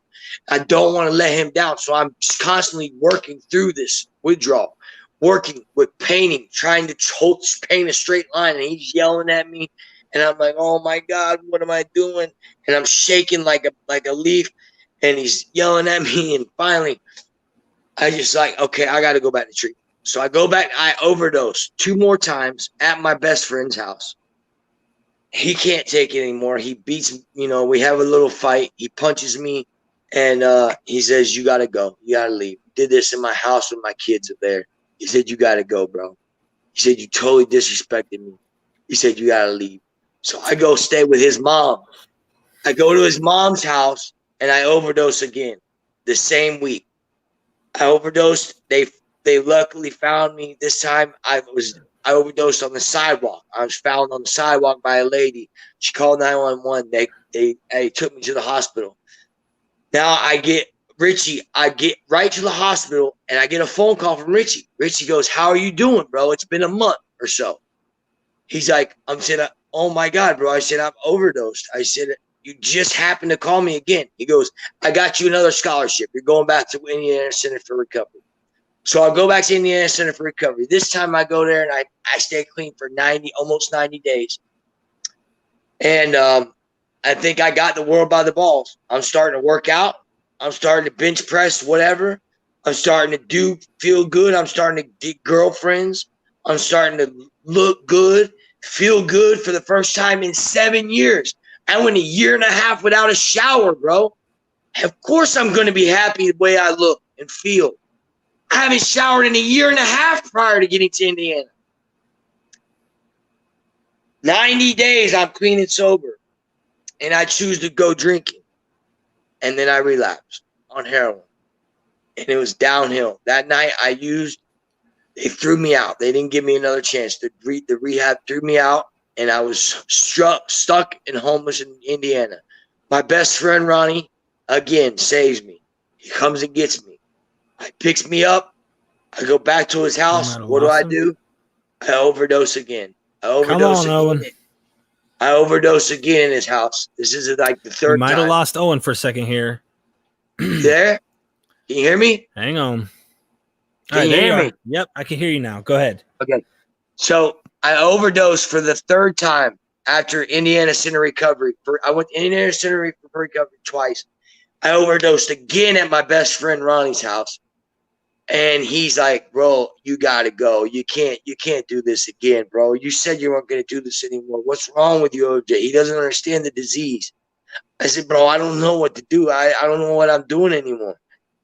I called my mom. I'm begging my mom to let me come there. She's not going to let me come there. So I take a bus behind Ronnie's back. I take a bus from there back to my old stomping grounds, Florida. I get back to Florida. I'm there for 9 months. And that 9 months, I overdosed probably 6 times in Florida. I'm signing waivers for them to please do not resuscitate. Please don't, I don't want to be resuscitated anymore. I have like 4 or 5 people die on me in that 9 months. I mean, people are dropping like flies, bro. All my friends are dead. I start turning real jaundice and yellow one morning. And I start thinking I have hepatitis A. My buddy went to sleep that night next to me. We're sleeping on the sidewalk. And I wake him up the next morning like I normally do so he can go get a beer so he can get well. And he doesn't wake up. He's dead. And I don't know what to do. I called 911 and they come out there and he was stiff as a board. He'd been dead for hours. So I lost my friend and I go immediately to the hospital because I'm jaundiced. I'm yellow. I'm scared I'm going to die just like he did. And they said, Owen, you don't have hepatitis A.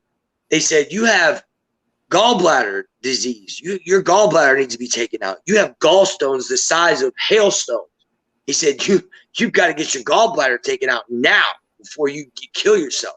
So they pull my gallbladder out, and he actually showed. I'm like, I want to see the stones. I'm thinking it's a big joke. I want to see the stones. They show me the stones after the surgery, and there's like these little stones, bro. That's on this metal tray, and I'm looking at these things that are causing me so much pain and causing my body to turn yellow.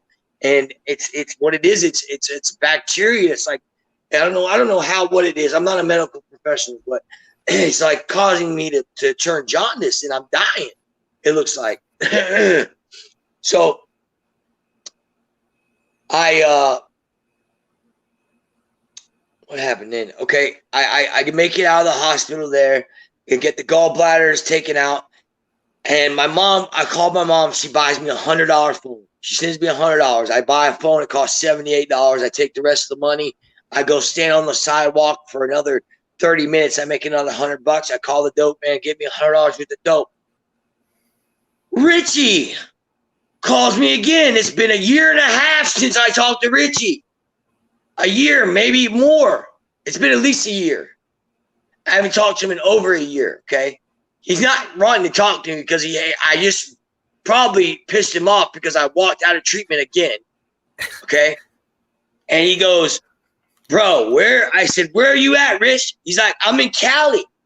I said, bro, send me to Cali. I want to go to Cali. He's like, how bad do you want to go?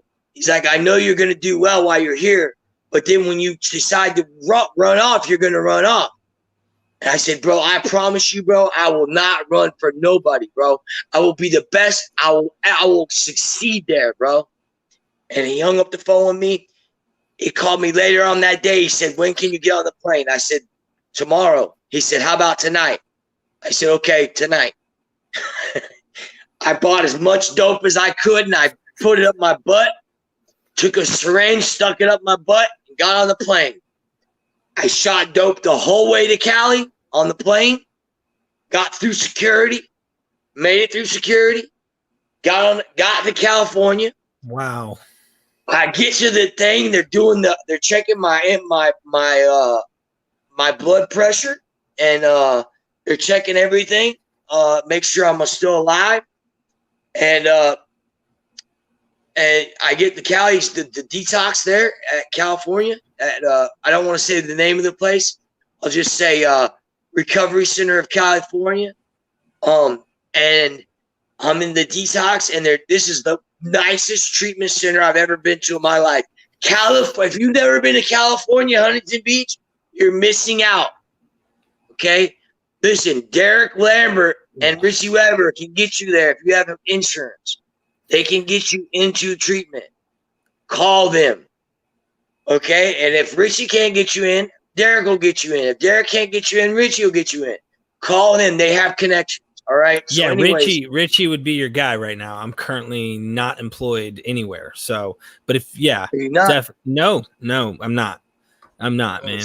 They laid me off. So I'm free to discuss this stuff with no legal issues whatsoever. I don't have to worry about anything. So, but yeah, that's one of the nicest places I've ever seen on Huntington Beach. But you did the program. So I did the program. I complete the whole program. They like me so much they hired me on, bro.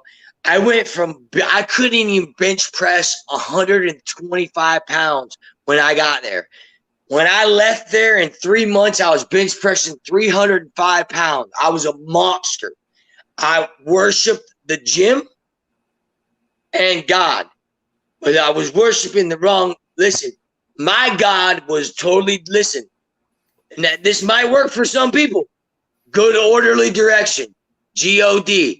That works for a lot of people. It worked for me for a little while. Not enough.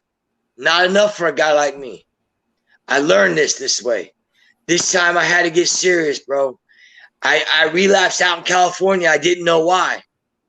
But I've been clean since I've been out in North Carolina, and I realize why now. G-O-D don't mean good orderly direction. G-O-D means God, Jesus Christ, my Lord and Savior. Bro, I have never felt the way I feel and feel more alive than I feel than I do right now. I go to church every Sunday. I'm starting to go to revival with my best friend, Michael Williams. I go to work, and work has a lot to do with it too. Listen, I never worked a job, ever. I've never worked a job longer than 5 months in my whole entire life. I'm 39 years old, bro. I've never worked a job longer than 5 months. I'm going on 5.5. I'm going to like 5.5 months now. I'm proud of you, bro. The same job, bro. Okay? I'm working the same company, same job. They're getting ready to hire me on through the company. I'm getting ready to, the temp service is getting ready to terminate the contract. I'm getting ready to get hired on through my company. Hold on. You're skipping. I got to get one more piece. Man. What's up? We got to get California before we get to the fact that you have a house now. Okay. Before we get to the fact that you're living large, you're happy, your mom has a relationship with her son again, all these great things.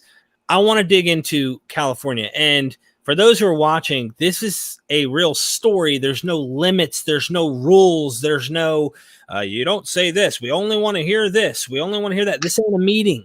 This is not a meeting. This is a human saying what happened. And if you don't like that and it's too triggering or whatever, hey, I understand. That's fine. This isn't for you. But Owen gets through this program in California.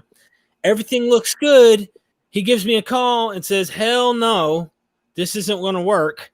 And we're trying. It's not just me.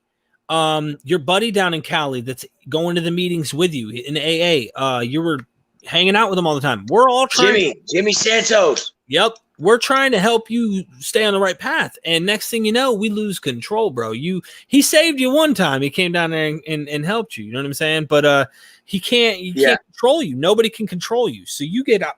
Tell me about the horrors of Cali. Okay, so here's what happens. North Carolina. So I'm working for this treatment center now, the same treatment center that saved my life. I'm working for them. I'm living. I'm praying. I'm going to the gym. I'm doing everything I'm supposed to do. And I take a drug test that day for my job. I've been working at my job for 3 weeks now, constant, steady. Maybe a month, actually. Probably more like a month and a week. And they said, OJ, your drug tests come back positive for methamphetamine. I said, bro, listen, you got it twisted, homeboy. I said, I don't walk around with $1,600 in my pocket if I'm using drugs. And I don't walk around just coming back from Walgreens buying I think it was I bought some kind of, I think it was like some kind of cologne for myself if I'm doing junkie stunts. I said, bro, you got me confused with somebody else, bro. I said, I don't do none of that. When I shoot dope, I lock myself up. I watch porn. I get a girl. I get a prostitute. I'm a sick son of a gun. Let me tell you. I said, I'm the sickest, rawest person you've ever met when I shoot dope. Especially if I'm shooting methamphetamine. I remember that. And I told the guy, I said, please, I said, look, bro, I said, you don't understand. I did not shoot any methamphetamine. He said, OJ, we don't have any choice in this matter. He said, it's a state issue. We're going to have to ask you to leave. They showed up with 5 guys, bro, to get me out of that house. I said, I don't need all 5 guys to get me out, bro. I was a big dude at that time. Yeah. I was pushing 305 on the bench press. So they were like thinking I was going to try to fight them back. I easily go down. I said, look, I don't want no problems.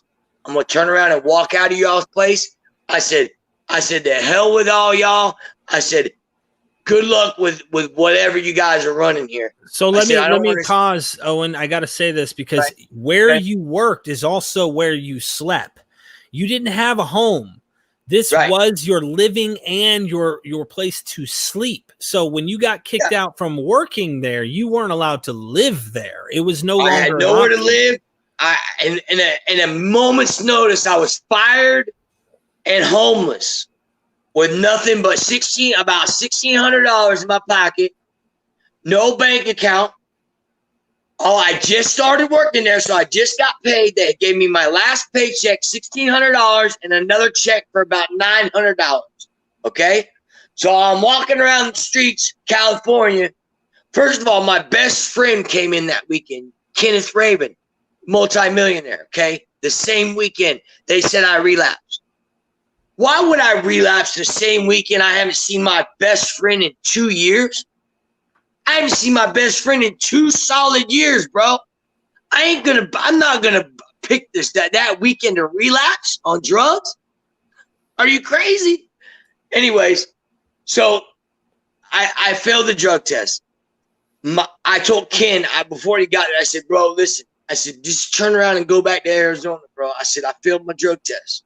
I said, I don't want you to be a part of this. This is going to ruin your time. He said, no, I can't do that, OJ. He said, I already got a hotel room there. He said, the dogs want to see you. He said, they miss you. He said, it doesn't matter. He said, we'll fix this. We'll fix it. We'll figure this out. So he comes in town. He stays for a couple of days and he goes back. Ken goes back to Florida. Well, what we want to talk about? We were talking about so California. He leaves you, and dude, you started drinking, bro. So Ken leaves me. I wait to relapse. I didn't relapse right away. They fired me on a Wednesday. It was a Saturday when I relapsed. Okay, I spent Thursday, Friday night with Ken. Saturday morning. Ken left. He left California and went back to Arizona in his truck. He left me in California. I said, I promised him I was not going to do drugs. In the back of my head, I knew I was going to go drink because of this. I was too much pressure. My daughter had just done a FaceTime with me. And I was like, I didn't have the guts to tell my daughter, Dad did it again, honey. Dad got fired. Do you think she's going to believe me that I didn't do drugs? That my story has always been, nobody's going to believe me that I didn't do drugs. Even when I've heard you say that, I just hear you, but I even think to myself at times, I'm like, what are the odds? We lie, bro. This is what we do. How can I believe you? Especially if right after that you do the drugs. So now it's like, if you were telling the truth, who was going to believe you at this point? But here's the thing. So Wednesday, Thursday, Friday, I'm not a type of person that can do a little shot of dope and say, okay, now I'm not going to do any more for 3 days and I'm going to be okay. And pretend I'm going to be this sober person and go to meetings. No, I went to meetings that Thursday, that Friday, and that Saturday. Sorry, not that Saturday. That Friday was my last meeting. When Ken left that Saturday morning, he dropped me off at a hotel room. I got a room and I went straight to the bar. I ordered 6 pitchers of beer. I drank them down to the thing. I drank 2 pitchers, left the other 3 on the counter, didn't touch them. And I was completely trashed, shit-faced. And I knew what it was from there. I went to the first homeless person I found, and I ordered some methamphetamine. I got some methamphetamine. I took it, and I swallowed it. I ingested it because I didn't have a needle. I found a needle later on, got a needle, and found some black tar heroin. I started shooting heroin. Then I got into the homeless thing in Cali. Is a whole different ballgame, whole different scene. This is Tent City. This is Skid Row. This is it's very. You were in Skid Row. You were near Skid Row for sure. I was 30 miles outside Skid Row. I did go up to Skid Row too, just to check it out, and it was a bloody mess. I'll tell you how bad it was, bro. On Skid Row, there's murders there every night, right? Every night in this tent city, okay? They don't even call a CSI to do an investigation. They just put your body in a bag, zip you up, and put you on a stretcher and throw you in the back of an ambulance. That's what they do. Human. You're not a human. You're not a human being. You're just another number. That's what. And I saw it, and I said, I'm not going to be this way. This is not what I want to do. And I said, I got to get the hell out of here now. So I took a bus back from L.A. to Long Beach.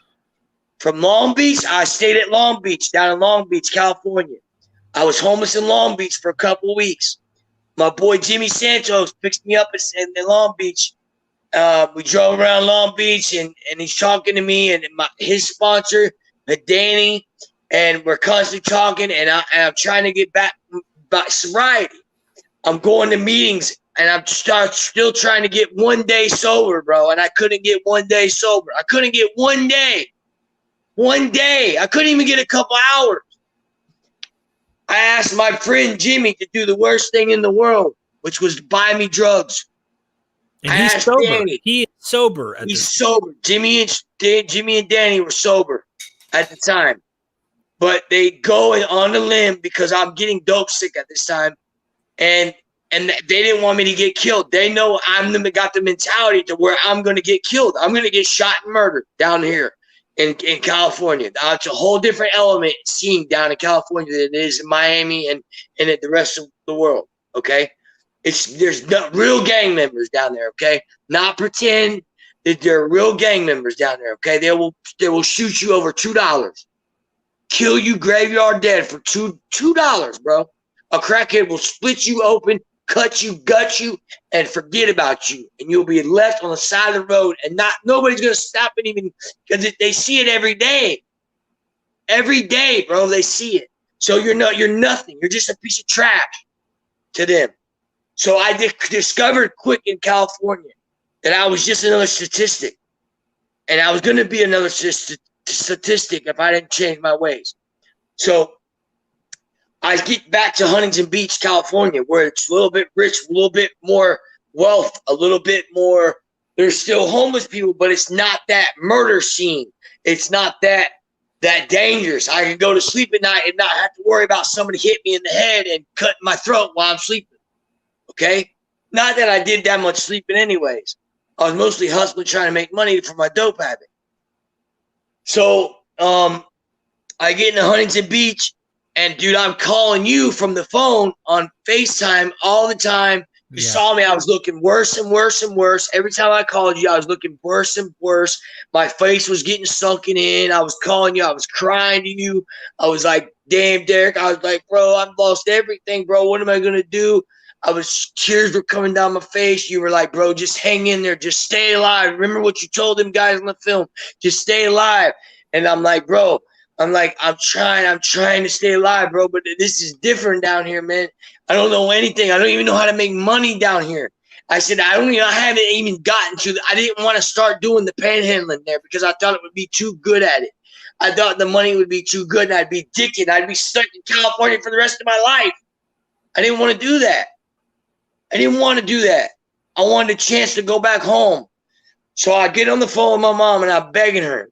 My mom says, "No way. You're not coming back to North Carolina. There's no way. I don't want you back here." And I don't blame her. You know, she's got my nephew and the kids living with her. And there's 2 kids and they're trying to fight for custody for my 2 youngest niece and nephew, which he does have custody. Congratulations, kudos to my nephew Christopher. He's a single dad and he's got custody of both of his kids. And so my nephew's in the way of me getting back to my mom's house, pretty much. And so I call Richie and Richie gets me a scholarship. How many times is this? Richie's a saint, by the way. He seriously is. This is probably the 4th scholarship. And all paid. You didn't have to pay for a flight. Nobody had to do anything. This is just out of the goodness of his heart. He loves you. Richie is a great guy, man. I just have to say that for the record. I don't care what anyone thinks. You better think that. If you don't, I don't want to hear what you have to say. Sorry. So, anyway, thank you. Yeah, he is. He's a good dude. He got me another scholarship to this treatment center. But I'm going to be honest with you, bro. This was no treatment center like any other. This was the shittiest treatment center I've ever been to in my life. It's not that it wasn't because of the living conditions. It wasn't anything else other than the fact that the people that worked there did not have the biggest clue of what they were doing. I mean, if you can tell, I'm trying not to cuss as much because Right. I am a Christian. I'm not perfect, but I am a Christian. I'm saved through the blood of Jesus, bro. Dude, your I story got says saved. you're perfect. I don't care what you say. No, Listen, I'm just kidding. I'm not just teasing perfect, you. bro. I know you're not. perfect, I'm just but I teasing. am saved and I am a Christian and I do believe in God and I have a relationship with God. I don't believe in religion, but I believe in God and I believe in Jesus Christ. Right. Okay, I'm not a religious person, but I do believe in Jesus Christ. I don't believe in any certain religion. I'm non-denomination. Okay. Right. So I'm trying to not cuss as much. It's a work in progress. Okay. It's okay. I'm not perfect, so I apologize before I do all that. Okay. Anyways, back to the story. Richie gets me home from California to North Carolina. I get back to North Carolina, and I get to this so-called treatment center. They pick me up at their Charlotte Douglas International Airport, and it's a black lady in a van. And she picks me up and she goes, "Hi." She goes, "My name's such and such." She goes, "We're part of this treatment center." She goes, "We're going to take you." Oh, I wish I knew the name of this treatment center because I put you on blast right now. I would so put you on blast if I knew the name of you guys. That's how much I hate this treatment center. It's such a piece of junk. Anyways, they take me there and I had all these problems with me medically, okay? I was going through withdrawals. I was still kicking benzos, fentanyl, all this stuff from California. Okay, I overdosed twice in California. I got second-degree burns on 46% of my body, bro. I've got pictures. Yeah. I've got pictures of blisters, bro. When I tell you I had blisters this high on top of my arms, all over my arms, all over my stomach, I still got scars. You can still see the scars. They can't see it.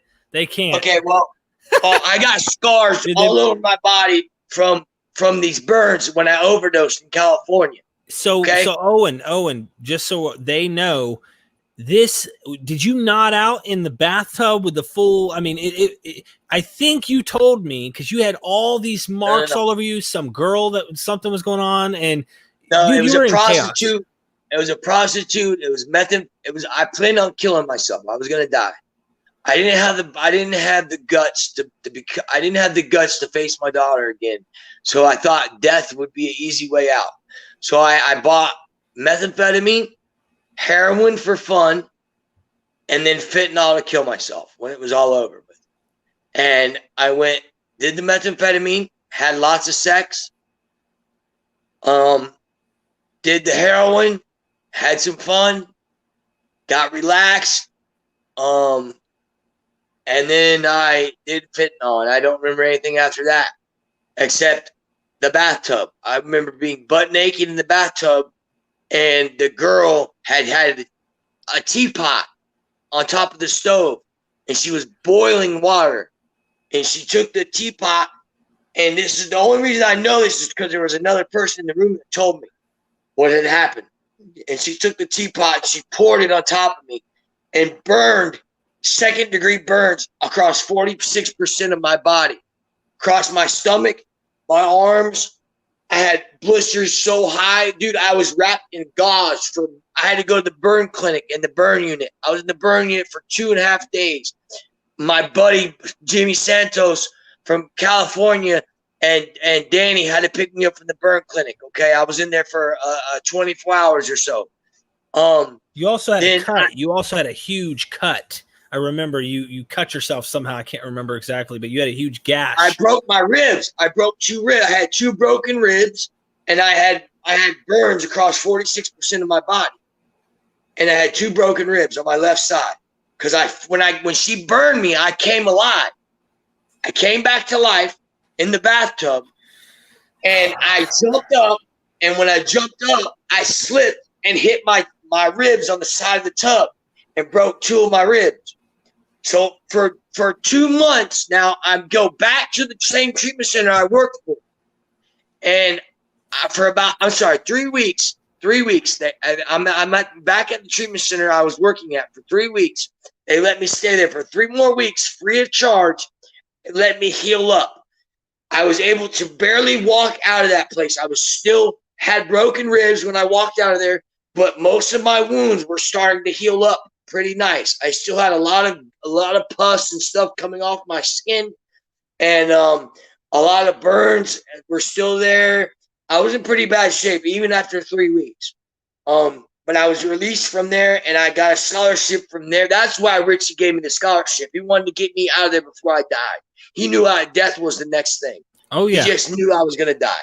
Yep. And he got me out of there, and I was going to go. I went to North Carolina, and so they pick you up from the airport. They take you to or they're supposed to take you to the treatment center, but first they have to COVID-19 check you, from what you told me, I think. And right when you pass that and they know that you're good, you don't have it, they're supposed to take you, but they don't. They say, tell them what happened, and then we can get into what happened from North Carolina, being in North Carolina, to where you are now.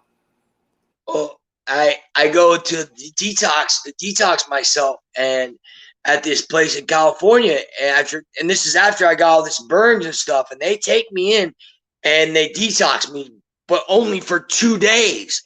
That's not enough time to detox off of fentanyl, Xanax, and everything I was doing. So they think I'm completely detoxed this treatment center in North Carolina, and I get off the plane. They pick me up and they take me to the hospital in Charlotte. And they said, okay, you're going to get medically cleared before we accept you into our treatment center. So I get dropped off at the hospital in Charlotte Douglas Internet at Charlotte, North Carolina. This is an hour and a half from my mom's house, an hour from my mom's house. Okay, my mom's in Florida at the time with my sister who's got cancer, Tracy. My oldest sister's got she's got cancer, God bless her. And she's okay. She's doing good. God's got her. God's got his hand on her. And but my mom was down there, and I'm in North Carolina, and I'm stuck at the hospital. They didn't even come back and get me. They just dropped me off and left me at the hospital, this treatment center that was supposed to be fully paid for. They left me there, homeless. I was homeless there for 2 days before they came back and got me. I bought you a pizza, actually, one of those nights. Yeah. Yeah. You bought me a pizza in California before I left. You bought me a pizza. That's right. Yeah. I thought that was when you were here. Okay. No, all right. Yeah, that was the night I got on the plane. You bought me a pizza because I was starving. You were starving. I had plenty of dope. But I was just hungry. So, anyways, I get back to this place. I get back to North Carolina. They leave me at the hospital. They're like, we're not coming back to get this guy. He's a wreck, a train wreck. We don't even know what to do with this guy. So they leave me there. My mom and my family is so pissed off at them. They get them to take me back. Well, any reason in the world, they're going to try to kick me out. So the first day, I'm irritable as shit, dude. I'm coming off Xanax and everything else. I'm coming cold turkey. They give me a Suboxone the first day. I start to feel better. I'm like, oh my God, I feel so much better. It's been 72 hours since I've had any dope, and I'm able to take Suboxone without going into post-acute withdrawal. Okay? And having to go through that puking and poop and all that stuff, that nasty stuff. So, anyways, we're going on 2 hours almost now. we're over 2 hours. So what happens? And you're now where you're at. Okay, so I get picked up. I get an Uber from Charlotte bus station, because I got dropped off at the bus station by the rehab, and I get an Uber from Charlotte to Catawba, where my mom lives, and I go to my friend's house, Derek Webster's. He accepts me there when I live there with Derek. And I live there, bro, and he takes care of me. He's a good friend of mine. Him and his mom treat me like family, bro. And they take care of me. And slowly but surely, I start going to the methadone clinic. And I start passing drug tests. I start coming around. Dude, I start feeling good about myself again for the first time in a long time. And over 8 months now, I'm starting to feel good again. And I start feeling power. I start getting my strength back. My waist is a size 28-inch waist when I get here. I'm a 28 in the waist. Okay. I'm now at 36. Okay. Right now at this moment. And I start to get a size 32 in the waist within the first 2 weeks of a methadone. So I'm like, okay, this is the drug I want to, this is what I want to be on. I want to be on methadone. And I don't care. As long as it keeps if it keeps a needle out of my arm, I'll do it. I don't care how much I got to pay. So I do it I've been doing it now for 5 months. I pay $400 a month for the methadone treatment. I was going every single day to the methadone clinic. Every day I had to drive my mom had to get up at 4 o'clock in the morning and drive me to the methadone clinic, 25 miles. And there was no way in hell I was going to use drugs while my mom is getting up every morning and taking her hard-earned, her retirement a time and driving me to Hickory, North Carolina to get methadone and me go use drugs. There was no way I was going to do it. So that was my motivation. And my daughter was my motivation for staying clean. So I did methadone and I got a job within that first week. I got a job. They hired me on at this place, man. They haven't hired me on completely, but I got a job. I'm making good money. I'm working 60 hours a week, bro, at this time. We're averaging like 55, 60 hours a week. Unbelievable hours, bro. And I'm bringing home like $800-900 paychecks, bro.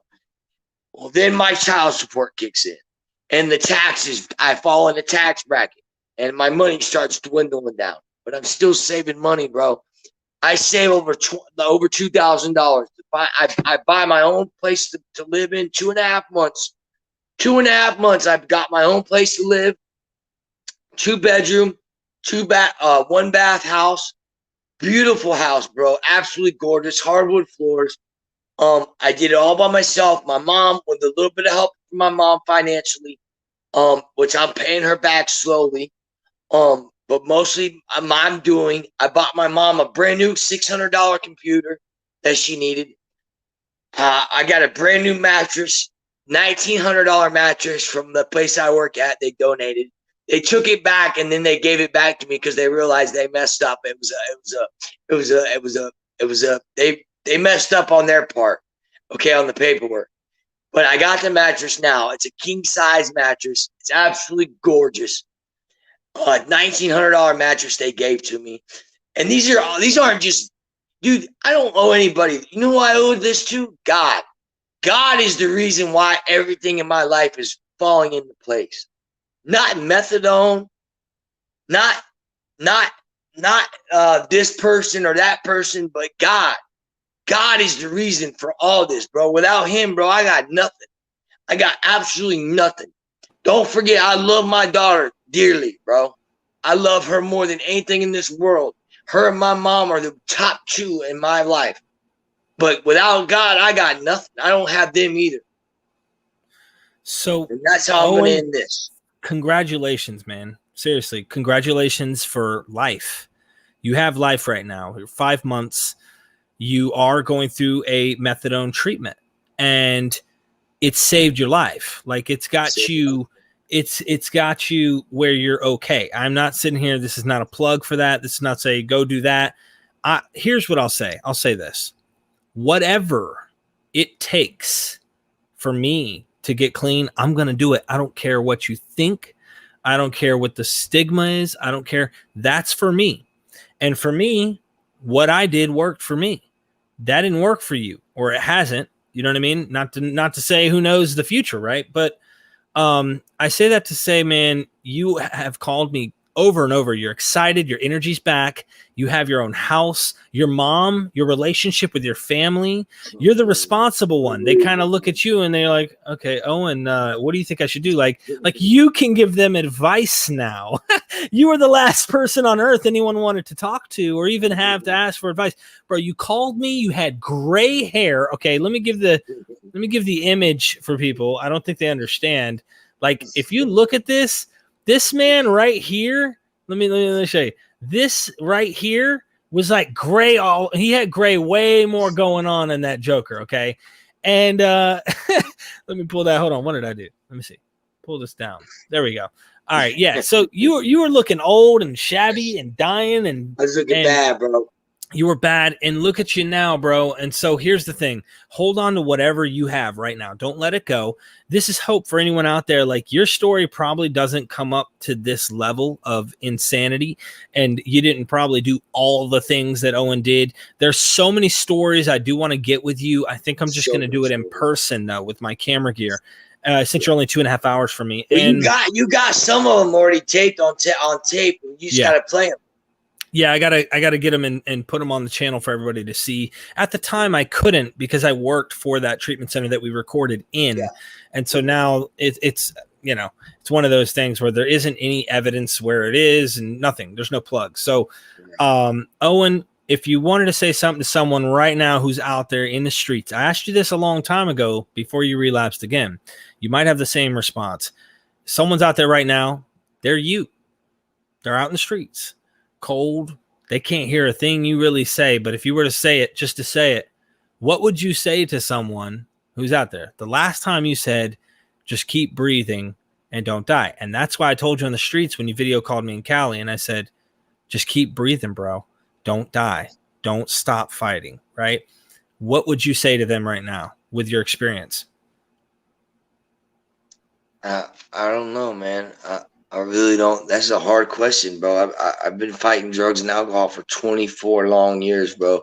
I put my family through mounds of hell, and myself through hell, bro. Hell and back. And I don't think you can really say too much. I can pick on some people, bro. I can pick on, I can pick on a couple people that I know that are struggling right now. And I would love to take to go back in time and pull the HIV out of them, and the AIDS out of their body, and give them clean blood and say, look, if you shoot up again, you're gonna get this disease. But I can't go back in time. There's a couple people that I just learned have HIV and AIDS, and they're dying. Two of them are my best friends that live in Indiana, and one is a girl that lives in North Carolina. And it's really sad. They're young. They're under 25 years old. One they're dying, bro. There's not one pill that's gonna save their life, or their lives are over, bro. Because I don't think it's too late for them. They waited too long. They have AIDS virus. They don't have HIV. They have the AIDS. And when you get that deep into that, and you let that go that long, because the drugs took control, they did not take care of themselves, and now they've lost out on many years of life, and it sucks. And all I can do is pray for them from a distance, and and I'm not worried about anybody else on the streets. All I can do now is I have to worry about me. I have to be selfish in this thing. I worry about my family, number one. My daughter is the most important thing to me in this world, bro. I got social services calling me, telling me what a good job and a good father I am. They call me at least once a week, and they tell me we have a conference call on the phone. They walk through my house and they see it, clean, immaculate house. And they say, your daughter can live with you as long as she gets a bed. So we got her a bed. There's just certain things that that I'm proud of, and I hate to say that I'm turning my back on people that are on the streets, but I have to focus on me right now. I can't worry about anybody else. I have to worry about me and my family. My mom right now needs me more than ever. My mother just fell again and busted her leg. She's got so many stitches in her leg right now, and it breaks my heart every time I look at her. She's got fedema, something swelling of the leg, and her right leg. and her left leg has got stitches in it so bad. So I gave her that king size mattress, the one they gave me, the brand new one. That's the first mattress she's had in 22 years, bro. She said Wow. she slept so good on that mattress. All I care about right now is my family. That's it, bro. Like my family and my friends. You, Richie, my daughter, my mom, my sisters, my nephews, my nieces, and that's it, bro. Everybody else, you know what? I love you guys, but I had to love you from a distance, and I'm sorry. If you ever want to come, if you're ever clean and you come to North Carolina and you need a place to stay and you're clean and sober, and I'll know you if you're clean and sober. I look at one look at your eyes and tell you whether you're clean and sober. You can stay right here on my couch if you need a place to stay. But I have to be selfish, bro. I got nothing to say. I can't say much to anybody other than to stay alive. That's about it. And I hate to be like that. No, I could totally dig it. That's exactly what I had to do. I couldn't help anyone else, so I could help myself. Once I was established and I had some serious time and I knew I had this thing, then I could, really do something to return, that really I didn't even mean to do this. I didn't mean for this YouTube channel to be what it is. I just put it out there because I knew someone else was suffering, and they would watch the withdrawal and they'd go, whoa, I can relate to that story. And then boom, bro, it blew up. So this whole thing became something bigger than me. And I really am glad. I'm thankful that you shared your story, bro. It's so many more stories that we aren't even talking about that we need to do in the future. Thank you for letting me know all this. I didn't know a lot of the stuff that you mentioned tonight. And for all of you watching, don't give up hope. Don't stop breathing. If there's something I could tell you guys that to do different, that if you haven't not tried, listen, I tried everything, bro. I've tried every way to get sober. 12-step programs. I've tried everything in the power of everything. I know one thing. There's not just one thing that helps. You have to use every single resource available. And right now I'm using methadone as a resource that's available. I'm using a psychiatrist that I see as part of my PTSD that I suffer from. I suffer from well,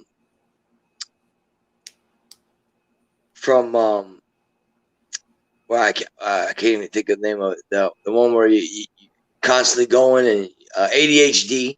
I'm attention deficit disorder all the time, and I talk over people. It's something I'm working on as a person, a human being. I'm trying to learn how to listen to people instead of talking over them. And my mom, sometimes hurts my feelings because she says, OJ, shut up and listen.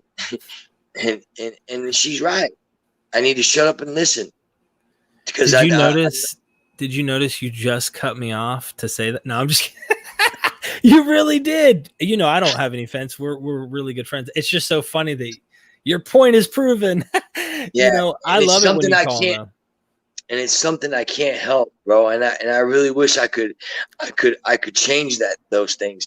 But I don't think people think to know how bad it is to have a mental illness that you can't control, and that is a mental illness. ADHD, bro, is as I'm getting older, it's affecting me more and more and more. My boss Hawaii, bro, has got on me so many times, bro, because I'm talking and I'm so fast at work. I work circles around some of these guys.